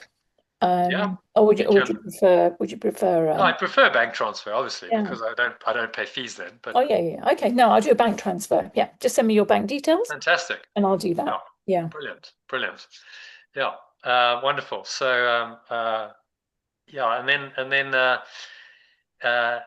yeah, we've got a little hiatus. So you know, prepare yourself if you want to join any of our live calls. In the meantime, it's the tail end of the program for the next couple of weeks. But I'll add you to our to the Art of Letting Go Telegram group, so that you get the Telegram messages, and you're welcome to join any of the live sessions. It's quite a nice way of sort of getting into it. If you want to. If you don't, just wait until we start in March. But if you want to, you know, you're most welcome. I'm running them at the moment once a week, so I'll let you know when that once a week session is. Yeah, no, that would be great. Thank you. Yeah. And yeah, please spread the word. You know, if anyone else would be interested, I'm going to run another masterclass in 2 weeks, on Thursday, 2 weeks. Okay. Which is the 12th of February. That'll be my final one. Yeah. So I'm going to, you know, give it a bit of a punt and see if I can get some more people in, because it'd be great. You know, if we can get a group of 5 to 10 committed people, then it's a really good experience for everyone. Everyone, you know, it's a shared journey. Everyone learns from everyone else. So if you know anyone else who's open to something like this, then you know, I can share it. I can share it in the mastermind group again. John, I know this week was a heavy week because we had so many evening webinars this week. But yeah, if you can let me know the dates Yes. and the time. It'll be the 12th, same 12th, time, okay, 2 weeks 7 o'clock. Thursday, the 12th Yeah. of February. Okay. But what I'm going to do in the next week, I promise, is I'm going to get this the sales funnel up. Yeah. I'm going to get the website up so that people can just go to a website. So all you have to do is say, oh, this is a great thing. I've signed up to the program. It sounds great. Check it out. Here's the link. Yeah. And then, everything's done for you. Because at the moment it's a bit primitive, and I get that. I just run out of time. I just don't have enough time to do everything that I need to do in the day. That given now is really the time for this, I'm going to prioritize that for doing that website for the next few days. Get it up, and then I'll send it to you, and then that'll give people at least a week to check it out, decide, and hopefully you saying yes, say, look, I've signed up to it. That's a good. Well, I mean, even when I sent the note out, Jonathan, about today's session, I said I'm going to be on the call. Kind of. Yes, Which I mean, that referrals, works wonders. That's how this thing has really grown a lot over the years. Just one person referring another. Lynn came from a referral from someone else. Yeah. Dawn and you, it was in person. It wasn't like we chatted. It was connection. That works. That works best. So. And it's funny, I saw Dawn, I don't know, I saw you were on Anne Wilson's session this morning on, the heart healing with Katrina. Were you on there? Yeah, I'm in Anne's community as well. Oh, beautiful. Yes. Yeah, do you know, I think it's lovely because you can feel the changes. It's just sometimes it's too many things. So I'm trying to fit them in because I'm still running around for work, and so it's sometimes I want to really benefit from them, but at the same time you've got to be able to do them, haven't you? And that's when sometimes it falls down. So Dawn, I hope you can join us. Archie's in. Dominica, I'm not sure because she sent a message saying she's overcommitted on other things. So probably not, but there'll be two of you, and I think Lynn's going to join as well. And then who knows? We'll see if we can get 5 to 10 more people in the next couple of weeks. Hopefully, I mean, I'm going to have a thought about it, only because I thought, you know what? No, I can't do anything more. And I've put some heavy goals for this year and stuff, and I was really thinking that no, I'm learning to let go in a sense and not do too many things. But I'll have a little bit of a think about it. Yeah, it might even be the same. I encourage you to take it to the next level this time. If you can do the full course, it'll really benefit you, because you did, the cut down version that had some benefit. But just immerse yourself in it, and it'll set you up for the rest of the year in ways you probably can't understand right now. It'll just unfold for you.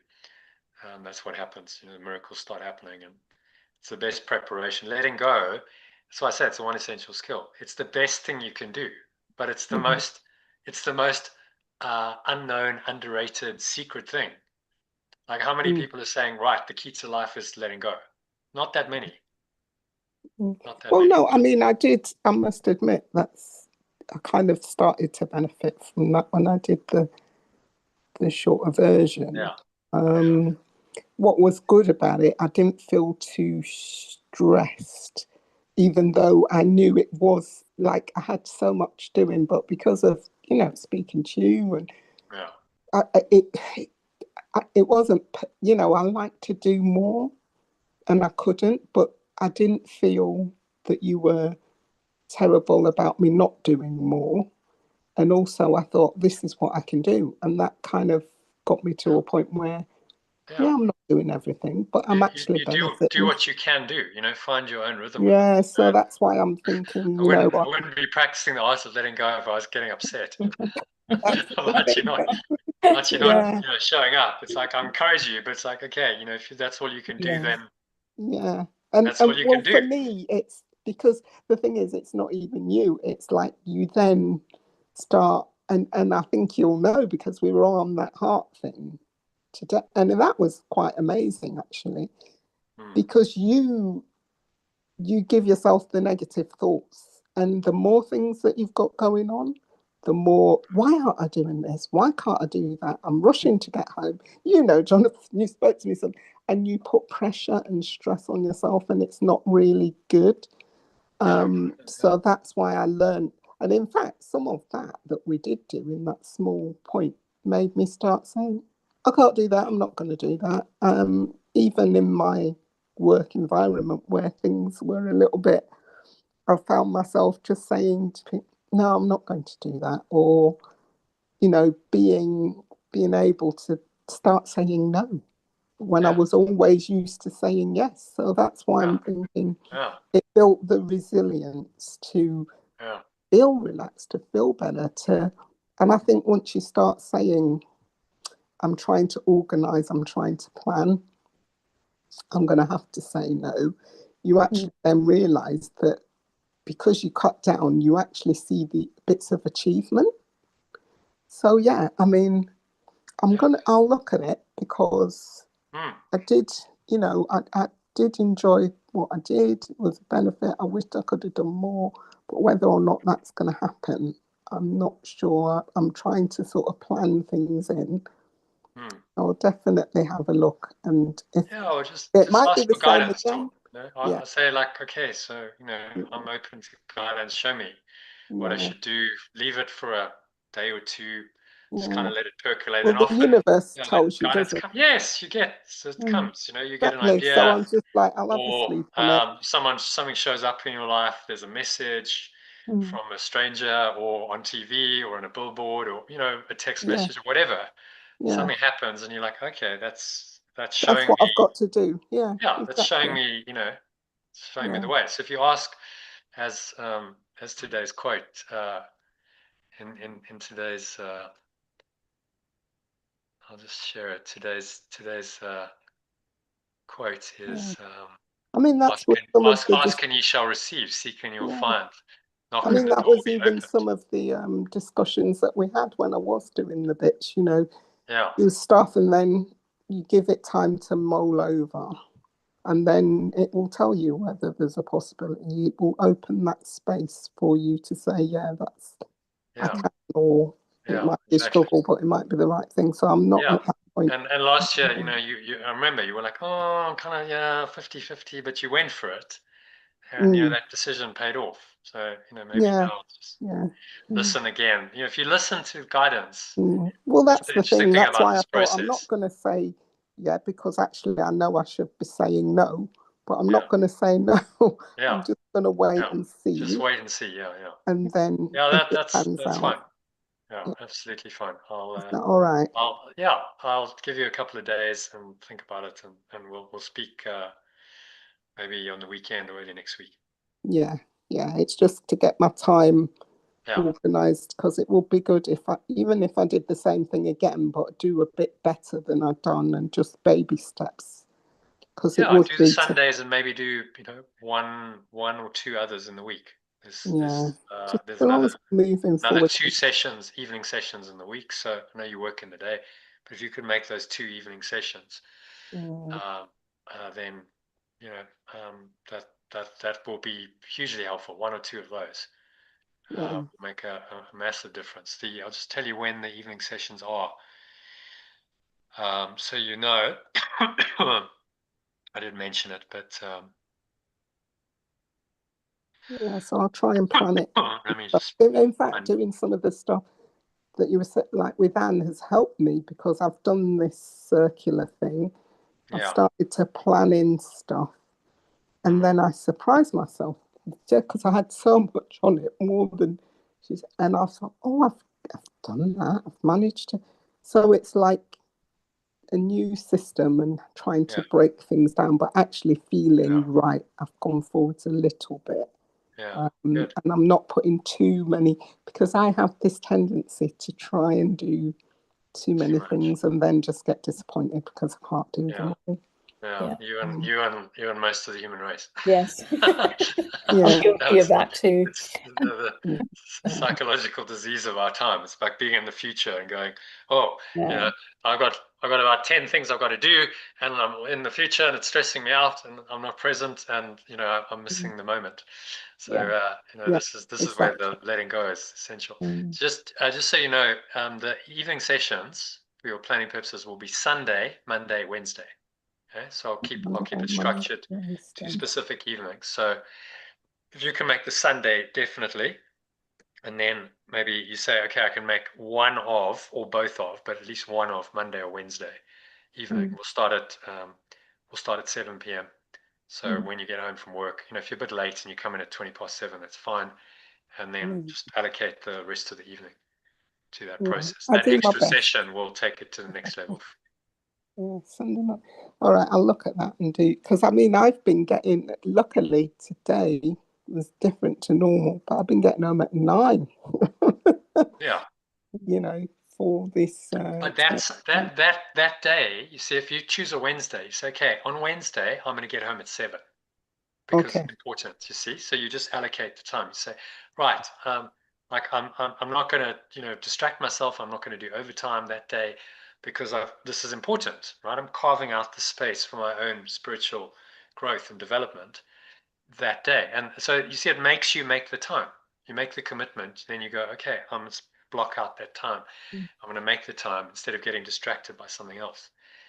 So that's what I'd recommend. Make one of those Monday or Wednesday, and you could alternate it.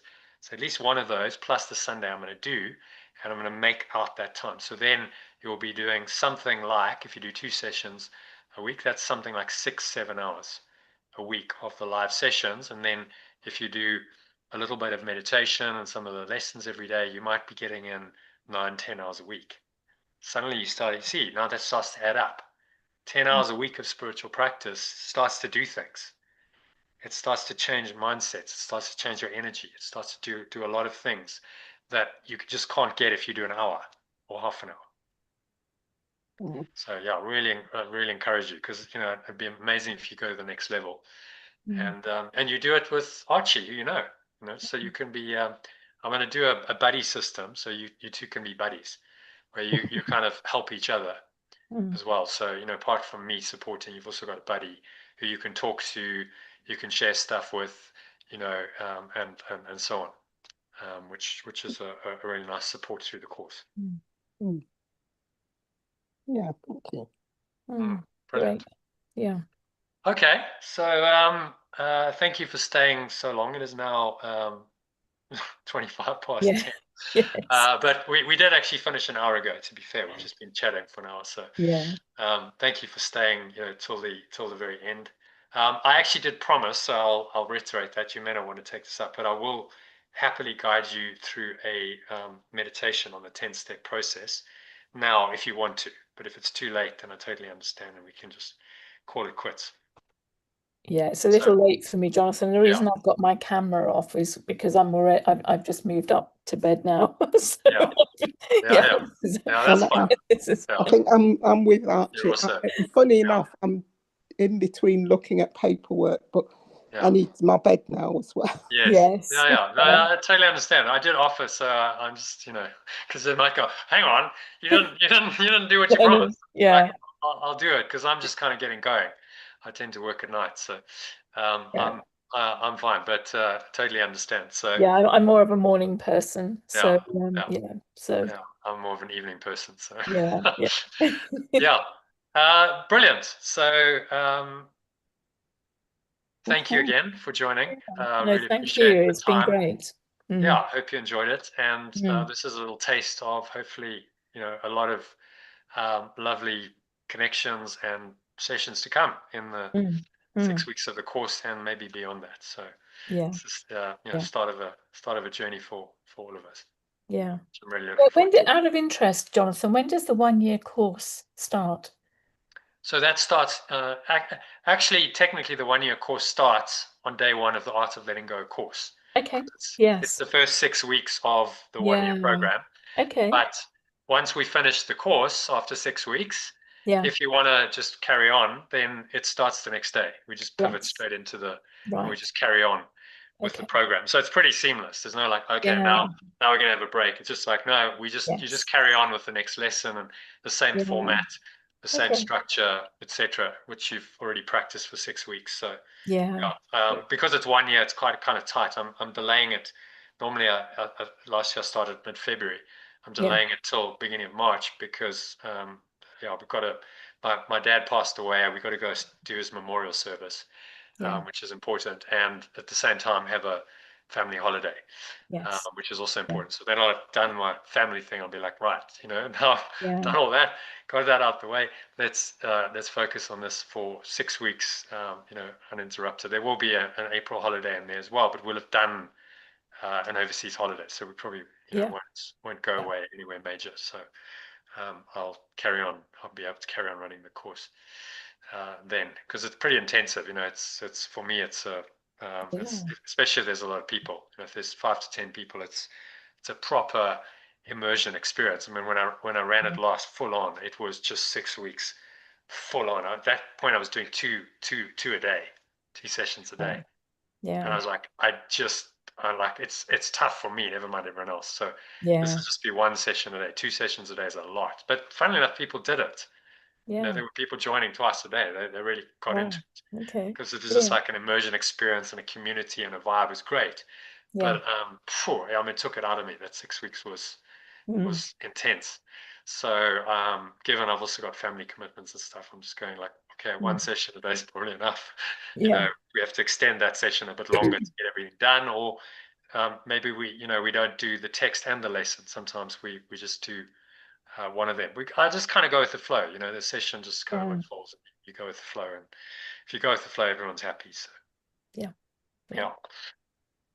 All right, brilliant. So Archie, I'll send you a follow-up message. If you can sort that out in the next. It doesn't matter if it's not before 12. Just do it tomorrow morning. It's fine. I'll do it tomorrow morning if that's okay. Yeah, that's fine. I understand. Yeah, I said midnight, but you give me your word, so it's cool. And Dawn, think about it, and we'll chat. Okay, and I'll send you both the 10-step letting go meditation. Oh, that'll be lovely. Yeah, so you can listen to that in your own time. Yeah. No, all right. And Archie, would you like to be joined to the Telegram group, because I can add you to the yes, Telegram please. group. Yeah. So then you just you can get, there's a material every day, so you can start getting into the vibe of it, and you can join the live sessions. I do publish them, but now I'm only running 1 a week, so I'll let you know when that 1 a week is. Yeah. I just haven't changed the program messages, because then I've got to go and redo them the next year. You understand? So at the moment, I'm just doing 1 a week, and that's normally on a Tuesday or Wednesday. So feel free to join that, and I'll let you know when it is. Yeah. Okay. Yeah. All right. Lovely. Cool. Thank you very much. All right. Brilliant. Yeah. Thanks again for joining, and sleep well, and we'll speak soon. Yeah. Thank you. Yeah. All right. Namaste. Yeah. Bye. Bye to both of you. Yeah. Bye-bye. Okay. Cheers for now. Bye. Bye. Okay. Okay, so that is a wrap for today. If you joined the live stream or you got the recording, there will be another live session happening on the 12th of February, Thursday, 12th of February, 2 weeks time from today. Diarize that, and if you want to know more about it, go to lifebuild.com. You can sign up to my Telegram group, and I will send you more information about the course, as well as free daily inspiration quotes, meditations, blog posts, and invitations to join things like the Masterclass. So check it out at lifebuild.com. I'll post that link below. You can see it in the background. Actually, my virtual background has Lifebuild, so just put a .com on that, put it into your browser, and put in your Telegram, the number that's used for Telegram, and I'll sign you up. So I hope to connect with you in the Telegram group or the Masterclass, or both. And thank you for watching or listening. I hope you'll end up in the Art to Let Go course as well. Hope to see you on the next Masterclass. And thanks for watching or listening in the meantime.